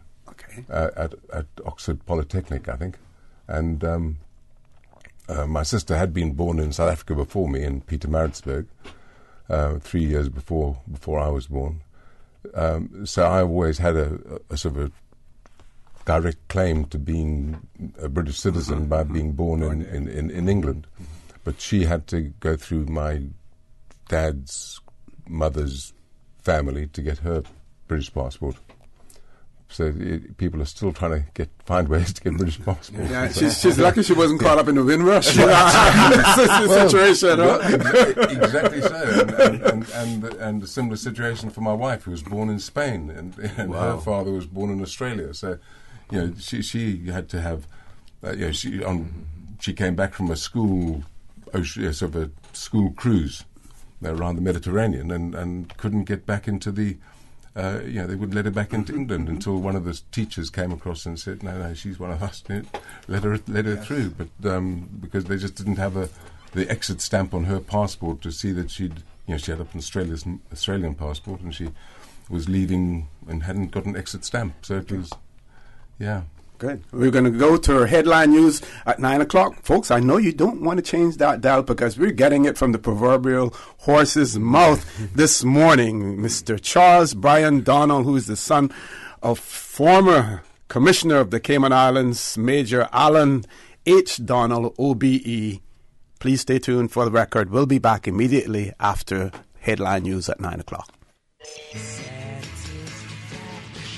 Satisfaction is guaranteed 24 hours a day, whether it's music or information. From Grand Cayman to Cayman Brac to Little Cayman, we've got you covered. You ever hear a thing like that? Radio Cayman in the Cayman Islands. Radio Cayman. Radio Cayman's newsroom. Headline. These are the biggest stories right now. Cayman Arts Festival is set to host a 3-day showcase of both local and international musical talent. The festival is taking place February 5th through the 9th. For tickets and more information, head to CaymanArtsFestival.com. Venezuela's Supreme Court has banned opposition leader Juan Guaido from leaving the country and has frozen his bank accounts. The move comes amid an escalating power struggle after he declared himself interim president last week. He has been backed by the U.S. and other countries. President Nicolas Maduro has major allies, too, including Russia. Mr. Maduro said in an interview that he was prepared to hold negotiations with the opposition. And a 22-year-old mother has died after falling down the stairs at a New York subway station while carrying her 1-year-old daughter's pram. Malaysia Goodson was found on the platform of 7th Avenue on 53rd Street on Monday evening. Her daughter, Riley, was found conscious, strapped in her pram, and was treated at the scene. She was not seriously injured and is with her family. The incident has again raised the issue of accessibility on the city's subway. Those are your latest headlines. I'm Carsley Fuller. Radio Cayman, the voice of the Cayman Islands. What's happening in your community? News and information, music and more. You can find us. www.radiocayman.gov.ky. Like us on Facebook and follow us on Twitter. Radio Cayman is your choice, your voice for today's biggest news. Radio Cayman.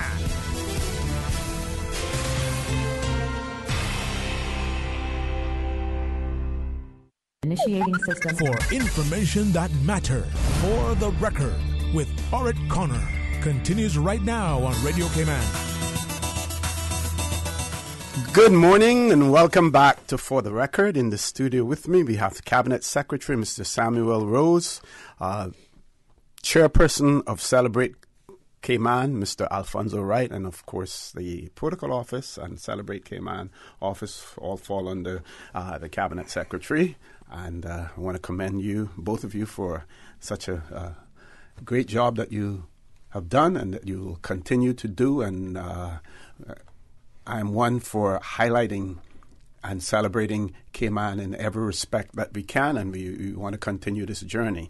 And we have in the studio with us Mr. Charles Brian Donnell, who's the son of the former commissioner of the Cayman Islands, the late Major Alan H. Donnell, OBE. Now, Mr. Donnell, after living in the Cayman Islands for at least 3 years, was there anything that you took back to the UK other than personal items and stuff like that? Anything that you took back to the Cayman Islands that made you unique in the UK?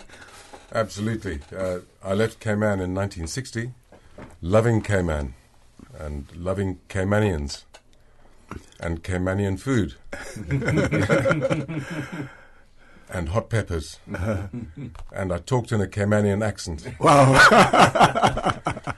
And when I went to my next school, which was in the north of Scotland, no one could understand what I was saying. And some people say that's still the case. Now, CabSec, you sorry if I interrupted. Well, 59 years it would take me to get rid of my accent, sadly. But I've signed up lessons with Alfonso. And I've got to say such a big thank you to Alfonso and to Ms. Liz for tracking me down, because I would have hated to miss this. Yes. And I'm just so happy to be here. We're happy to have you as well. Pleasure for us. CabSec, you have a story that you were telling us off here, and I have to have you share that with our audience. Well, it's kind of more of a question, and you know, in conducting this research, Mr. Alfonso and his team, Marzita, and them, you know, and thanks to the archives and the museum, those folks over there are just incredible. And so this has been such a wonderful journey unearthing these various stories, these untold stories. And I think we came across in some of the earlier versions of the draft versions of the coat of arms, there was a Latin phrase which I will not attempt to say. If you went to high school behind the library, you would have been taught Latin in those days. Well, I certainly missed out, you know. I even missed out on Pig Latin. But that original motto, proposed motto, was something translated along the lines of, "The sea shall be their pasture." Of course, that would have been recognizing Caymanians' connection and livelihood, which was derived from the sea. You're right. But it's our understanding that Commissioner Donald, Major Donald, was himself a devout believer. I think you just mentioned your grandfather, your maternal grandfather, being a Methodist minister, and it all kind of connects. And so one of the stories we unearthed was that Commissioner Donald felt that a different motto would be more appropriate, and it is our understanding that he kind of led the charge in selecting Psalm 24 verse 2 as our motto. He had founded it upon the seas, and he being obviously God in reference to our Christian faith. And so again, you know, just noting his personal faith and how that impacted in his recognition of the kind of the collective Christian heritage of the Caymanian people. He recognized that and felt that should be noted on our coat of arms. And if you think about it, I don't think there's any other coat of arms in the world with no flag, definitely no airplanes, with a Bible verse written on it. You know, so again, he really helped to shape the course of Cayman, and they really nailed it. They really captured the essence of who we are with that. And so I was asking what denomination, if you recall, what denomination your father may have been, because obviously we didn't have many different denominations in those days. There was only a few. But do you recall? Well, he was sort of born into the Church of England, but when he married my mother, she was a Methodist, and her father was a Methodist missionary in South Africa and Zululand. Wow. And so they're not a million miles apart. Right. And so he sort of just went to a Methodist church. But when we were here, we were obviously at a Presbyterian church. That's right. And so I suppose you take what you can get and make the best of it and make the most of it. And I don't there's any real problem with choosing which denomination, provided you have that faith. Faith, That's right. yes. That's right. And what did your father do after leaving the Cayman Islands? You recall? Yeah, I do. We went to, just very quickly, we sent sort of a short holiday, I suppose, in Scotland. But then his next post was in Mafeking, which is, as every Boy Scout knows, where Baden-Powell got the idea for the Boy Scouts. And he was the chief information officer for the Bechuanaland Protectorate, which is now Botswana. And then he had various posts in that government in Botswana. So he was the chief information officer, and then he was private secretary of the Minister of Home Affairs, and then he was town clerk for the new capital of Gaborone, when the capital moved up to Gaborone. But it was interesting that Botswana, or Bechuanaland as it was the only country in the world whose capital was in a different country.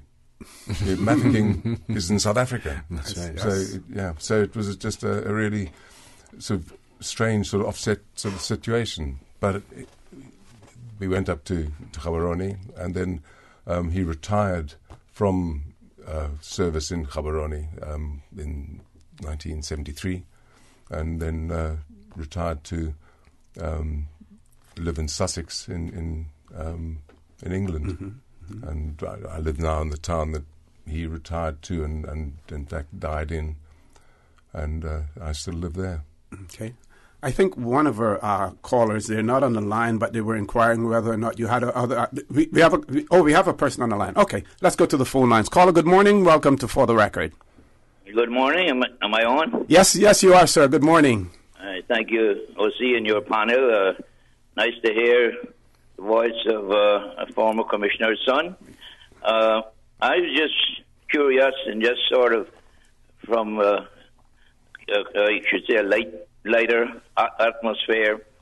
There was one commissioner's son, I can't remember if it was Major Donald's son or who it was, but tried to parachute off at the garage top at the at the commissioner's residence with a sheet, and I don't think he landed too soft on the ground.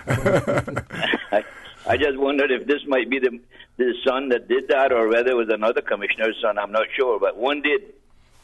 So maybe he might remember if it was him. I don't know. And Mr. Tommy, that would have been at the old government building, because that's where the administrator or commissioner stayed at that time, right? That's right. Just like in the parking lot of where Radio Cayman is now. Yes. Yes, it was a little. I think it was a sort of a dome-shaped roof. I think it was all done out of concrete. It was just a single garage, and I heard that. I can't say how true it was, but when we were children, of course, we heard it, that one of the sons, or a son of the commissioner, tried to parachute off with a sheet, and it didn't work too well, I don't believe. Well, we'll soon find out whether or not it was Charles Donald. Okay, thank you very much, and all the best. Thank you very much, caller. Thank you. Well, thank you very much. I can remember the garage roof. And I can remember they built a balcony on top of the roof as well, and we used to sort of sit on top of the dome part of the roof and sort of slide down from there, and then sort of jump off onto the ground. Now, somebody in Hastings seems to remember that I broke my leg doing that. but I never had a broken leg, so there must be somebody who broke a leg doing it, I guess, because it seems like, but it wasn't me. But I used to jump off the roof. But it wasn't a huge drop. It was probably 3 or 4 meters that you. Okay. Yeah, not enough for a parachute to open. Yeah. But yes, so it may be that I am the one he's thinking of, but it may be somebody else actually injured themselves doing it, because somebody seems to think that I broke a leg doing that, but I, touch wood, I've never broken a leg, and I don't want to anymore. Yes. Pons? See, one of the things that a question that I just had to ask back in about Brian's life here back in the 1950s would have been his recollection, his memory of mosquitoes. Mm-hmm.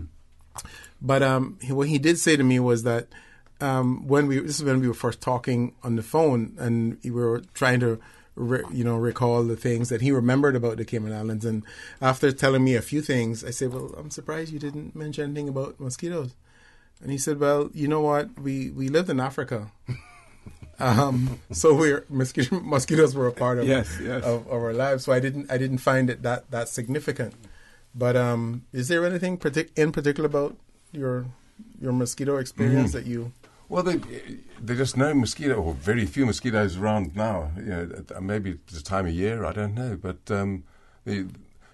so looking at magazines here and so on, there seem to be some really clever ways of getting rid of them, of controlling the mosquitoes, and not necessarily by poison, but by introducing salt water into. Have I learned my lesson well? Yes, sir. Yeah, so introducing the salt water into the swamp and killing the larvae of the mosquitoes in that way, and that just is fantastic. What a good way, sensible. Healthy way of getting rid of a pest which you don't really want to have around. And the great pioneer for that was Marco Giglioli. That's right. Dr. Giglioli. Yeah. I was reading quite recently in one of the old Tradewinds newspaper about him and his journey here to the Cayman Islands and what he did. And he was ably assisted by who we refer to as Mr. Bertie, Mr. Bertie Banks. Yes. Mr. Bertie was a pioneer in that as well too, and of course he was known for, being the founder of the Bosun Bay Presbyterian Church. He started a Sunday school out there, but he worked very closely with Mr. Giglioli as well in helping with the eradication of mosquitoes, and so they had some very unique ways of like building the dikes and into the swamps, etc. and also some burning with drums and stuff like that. But I mean, these were very necessary things that on which the whole transition of Cayman into modernity and becoming a place for business and tourism. Without the controlling of mosquitoes, it would have been very difficult to have accomplished that. So, Mr. Bertie, I think he was I can't remember, he was a justice of the peace or a vestryman, but he was... Did he own a store as well? Was he the one that had it? I was reading something about a little boutique store called a Nook in the Tradewinds, and I believe it might have been Mr. Bertie E. Banks that owned I it. can't remember a lot. But I know some of my West Bay listeners are listening in, so shoot me an email and correct me if I'm wrong there. Tell me something about the Nook and Mr. Bertie as well. We're going to take a final break for the morning. When we return, a conversation with Cabinet Secretary Mr. Samuel Rose, the chairperson of Celebrate Cayman, Mr. Alfonso Wright, and the son of Major Alan Donnell, Mr. Charles Brian Donnell, will continue. So please stay tuned. At Kirk's Home Center, we can make your life much better. We got it all together. We got a great deal in store for you. Did you make resolutions for healthier eating? Then weigh portions on a kitchen scale for $5.99 and make noodles of your favorite vegetables with a tabletop spiralizer for $36.09. Or try an indoor electric low-fat grill from Gotham for $39.05. Eliminate clutter and maximize space with a cubicle storage organizer for $68.49. And save on a 5-gallon wet-dry vac for only $55.99. Kirk's Home Center. Since March 2004, West Bay Pharmacy has kept their doors open to the local communities, even before, during, and after Hurricane Ivan. At West Bay Pharmacy, our staff provides so much more than pharmaceutical excellence. From the moment you walk through our doors to completing your cash out, our staff will have put your healthcare concerns at ease. We would like to take this moment to thank our loyal friends and customers. To us at West Bay Pharmacy, our patients are our primary concern. We provide thorough background checks and precise calculations to ensure your medical safety. Thank you for being a part of our family and for choosing West Bay Pharmacy, where we care about your health. Initiating system. For information that matter, For the Record with Orrett Connor continues right now on Radio Cayman. Good morning and welcome back to For the Record. We're talking in the studio with Cabinet Secretary Mr. Samuel Rose, Mr. Alfonso Wright, the chairperson of Celebrate Cayman, and the son of Major Alan Donnell, Commissioner of the Cayman Islands in the mid-50s, Mr. Charles Brian Donnell. And we're going to throw the mic back over to Mr. Donnell because we want to hear as much as we can hear from him about what he remembers about Cayman, his activities in Cayman as well. Mr. Donnell.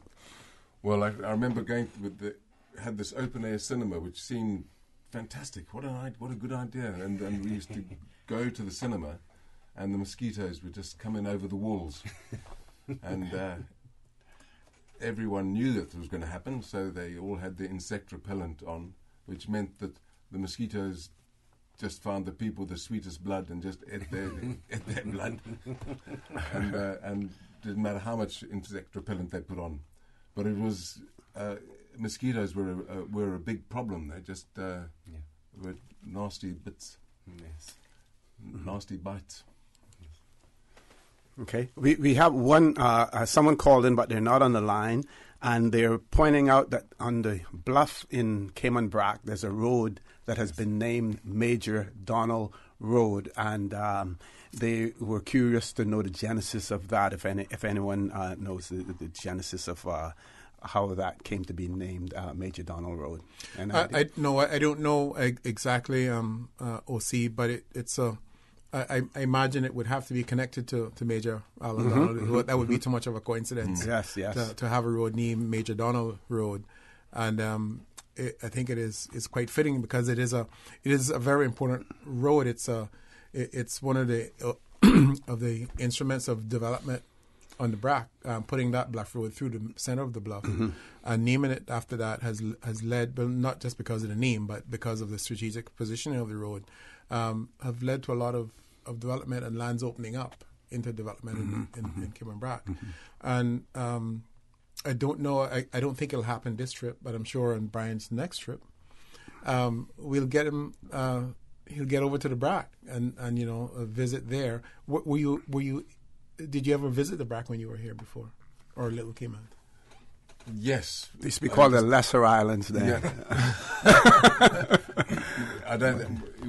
We didn't ever consider them as lesser islands. No, we certainly didn't. Yeah. That's a fantastic answer. Yeah. But we did fly a little Piper Cub, I think, and certainly. I may not have got to Little Cayman, but certainly I went to Cayman Brac. But it was just so exciting. It's just to get in a plane and then just see all this blue sea and these islands like jewels in the water. Just you couldn't write it, and for that to happen when you're as old as I was, I was spoilt. You got to just accept those kind of gifts from God and just enjoy your life and hope it happens again. Yeah. now, as the son of the commissioner, in terms of your social life, your interaction with the other kids in the community, how was that? Were you sort of like treated special, or you were just treated as one of the crowd? Well, I think I was treated as one of the crowd. I mean, occasionally people would say to me when they get cross with me and wanted to thump me and so on, just because you're the son of the commissioner, don't think I'm scared of you. And I got to say that I didn't ever think that. But I suppose it may have affected some people and who thought that that they shouldn't hit me, and I hope they didn't. But I'm pretty sure that my dad made sure that I didn't take on any airs and graces, and certainly my school friends wouldn't have tolerated any nonsense from me on that basis. And you did mention the fact that you were also a cub. You're in the Cubs. Yes. And your Cub master was Mr. Gray's Mr. wife. Gray's wife. Yeah, Yes, and we went on a massive camp to Jamaica, and it was just fantastic. And I got the jamboree. Yeah, that's right. Yeah, and I've got at home some photographs of the jamboree, but unfortunately, in the shortness of time we had, certainly what I will do is I'll put them on the internet and send them off to you that would be when great. I get back home. Yeah. But there's a picture of me with a Jamaican cub with our arms around each other, and pictures of Miss Genevieve and Mrs. Gray. Coming off the plane. Martin, yeah, that's right. Yeah. She was called Baloo, and Mrs. Gray was Akela. Okay. Now Miss Tierline is Akela. Tierline Wellington. That's Akela now. Yeah. I recall you standing when they had the tribute by the Scouts for Miss Joanna Clark. Yes. It's a very moving moment, and they asked all the current and former Scouts to stand. I noted you joined in standing as well. So it's good to know the connection. I sort of did join when my parents were in Mafeking. I was in the Mafeking Boy Scout, the first Mafeking Boy Scout troop, which was good fun. Can you come a little closer to the mic for us? Sorry. That's okay. Sure. Yeah. So yes, it was. I really enjoyed the time I had scouting. I didn't have a long career in the Scouts because I went to a boarding school, which meant that I sort of left the Scout troop fairly early on. But it was a fine time. I mean, we used to go on Scout hikes and camps and so on, and just carrying your tent and then pitching your tent and clearing up after yourself when you'd gone. It was a good lesson, I suppose, and And Dobson Hall was there when you were a cub. Dobson Hall, right on the Iron Shore. Was that? I can't remember. Dobson Hall should have been there. Yeah. That would have been near to the Parsons upstairs house, the Parsons upstairs house, which would have been, straight across. If you walked from the sea, you would go straight across to where the school was in the back of the library there. Yeah, where the Fort George, maybe. Fort George. Do you remember Fort George? Remember Fort George? The fort with the cannons. I can't picture it, but I remember the name. Yeah. Yes. Yeah. Okay. Yeah, there was a little hut in a tree.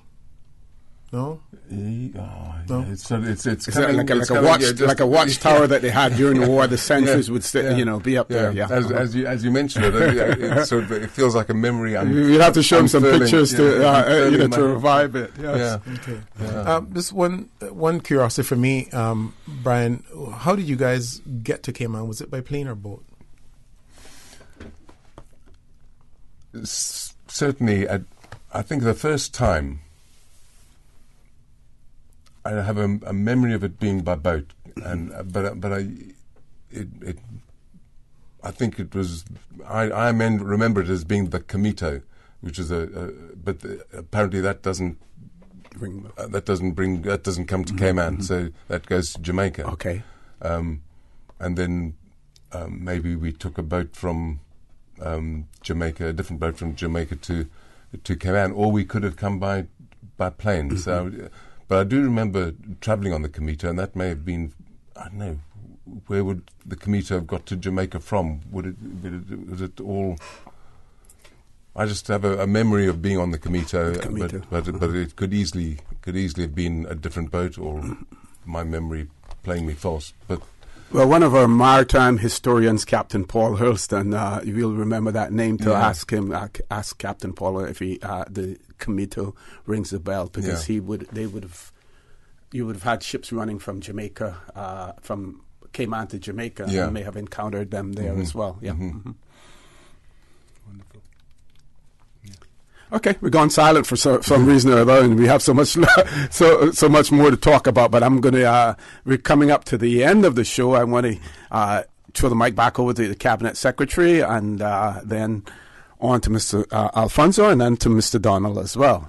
Cap set. No, thank you again, Mr. Connor, for having us again this morning. Obviously, we have a very, very special guest, and we were so pleased to have reconnected with the Donald family. Mm-hmm. This has been an exercise that I'm so proud to have been part of. I want to, again, make special mention of our colleague in the UK, our UK representative, Mr. Eric Bush, who was very instrumental in the whole coming together of this concept of recognizing the fact that we have reached the 60th anniversary of our coat of arms and Constitution. And so this work kind of started out there, and a lot of research was shared from the UK end of things, and celebrations have occurred over there as well. And what has been so incredible for me is to see how Caymanians and people who love Cayman, how they've connected with this message, with this concept. And I think we all share a sense of urgency in terms of protecting and preserving what we have and what we know as Caymanian. And it starts with that amazing symbol of identity, that first symbol of our own national identity, something that set us apart, clearly apart from everywhere else. And, to be able to express our gratitude to the families of all those who contributed to that, I think it's so important, because, again, this opportunity is once in a lifetime, and I guess when we get to the 100th anniversary, I don't know how many of us will still be around for that celebration.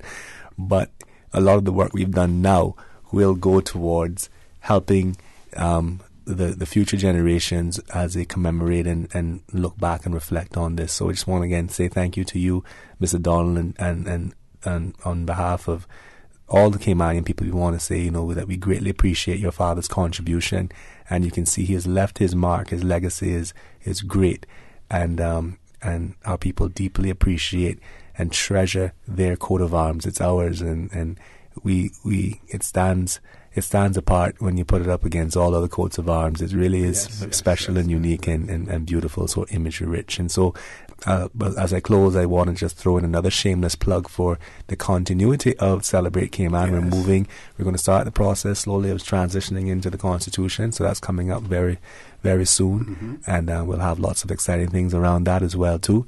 And we have lots of reasons to celebrate, so let's be proud of our heritage, let's share it, let's learn it, and pass the stories on, because I think we all have our own stories of our personal connections with our national symbols. So thanks again. I want to give you an opportunity to respond to the Cabinet Secretary, Mr. Donald.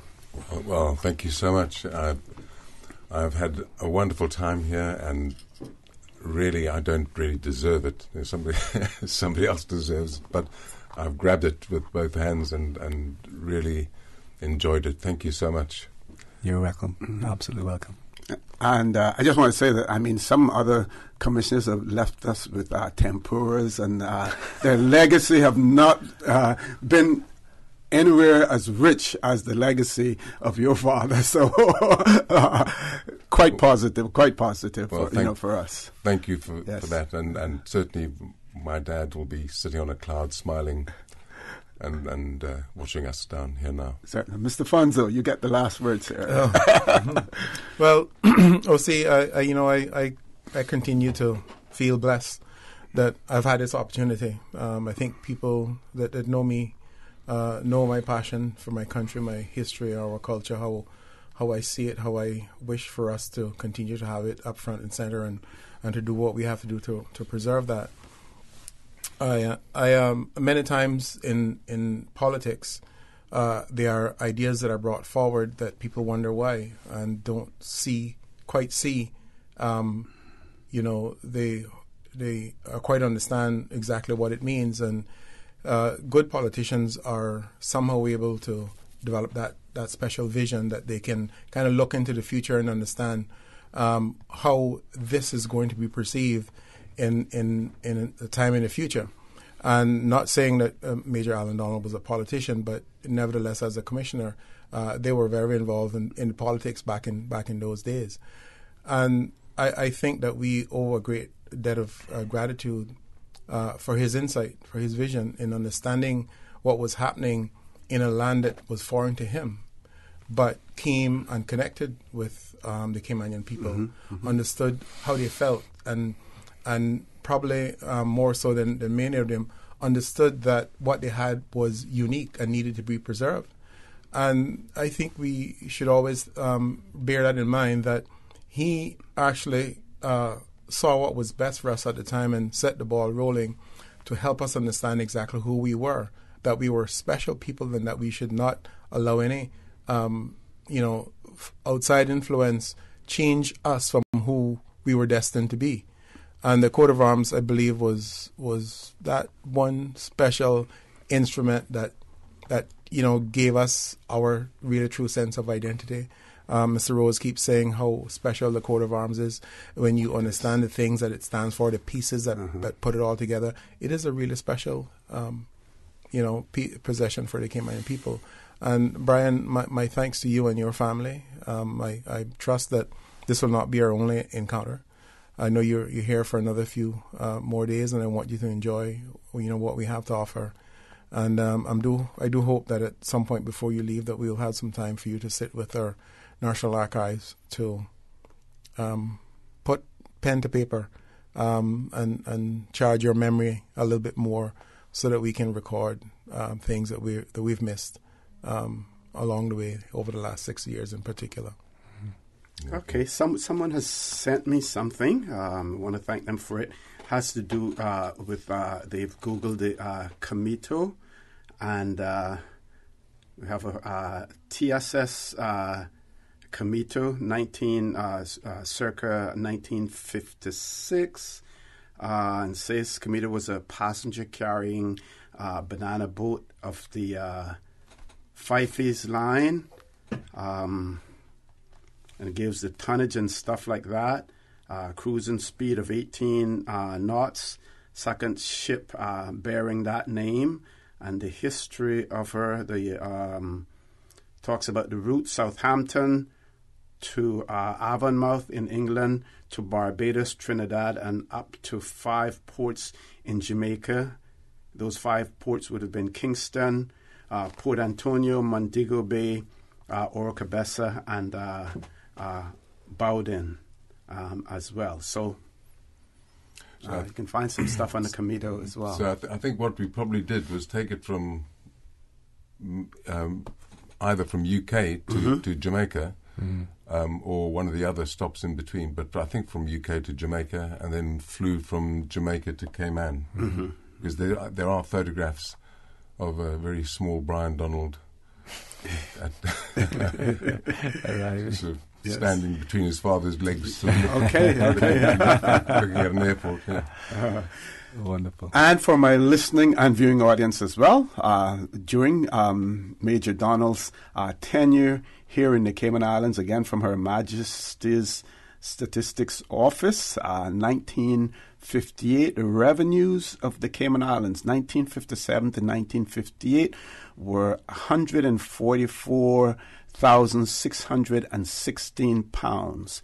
The expenditure at that time was £165,405. So that's the revised estimate. So it looked like we might have been in a deficit situation. Yep. The public debt as of March the 31st, 1958 was only £869. We had a reserve fund that consisted of £45,581. So we had a reserve fund at that point in time. Exports in 1957 totaled £36,138, and the principal items were live green turtles, rope, turtle, and shark skin.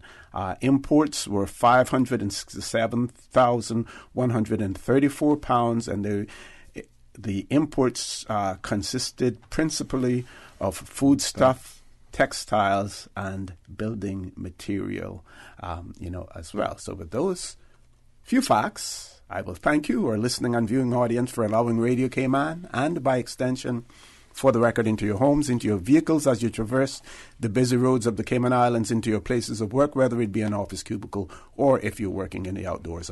I also want to remind you that we are our brothers and our sisters' keepers. There is always someone out there who's less fortunate than we are, and I ask you to extend a helping hand to them. If you can't do that, then I suggest you donate to a worthy charity, because we always want to consider those who need, not necessarily those who want or even those who crave. So I say to you, have a great day. Continue to support your radio station, Radio Cayman. Join Sterling Dwayne Banks at 12:15 for Talk Today.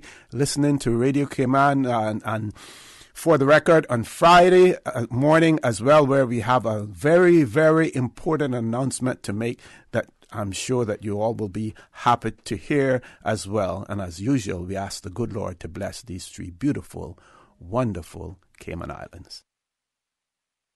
For the Record is brought to you by Vamped Motors, the only authorized Ford and Toyota dealership serving the Cayman Islands. And Cayman Pharmacy Group, with locations in West Base and professional pharmacy at CTMH Doctors Hospital. The Cayman Pharmacy Group has a location for you just around the corner. From district to district, moving through the waters to Cayman Brac and Little Cayman. Your station, your voice. All things Cayman. One radio, many people. This is home. Radio Cayman in the Cayman Islands.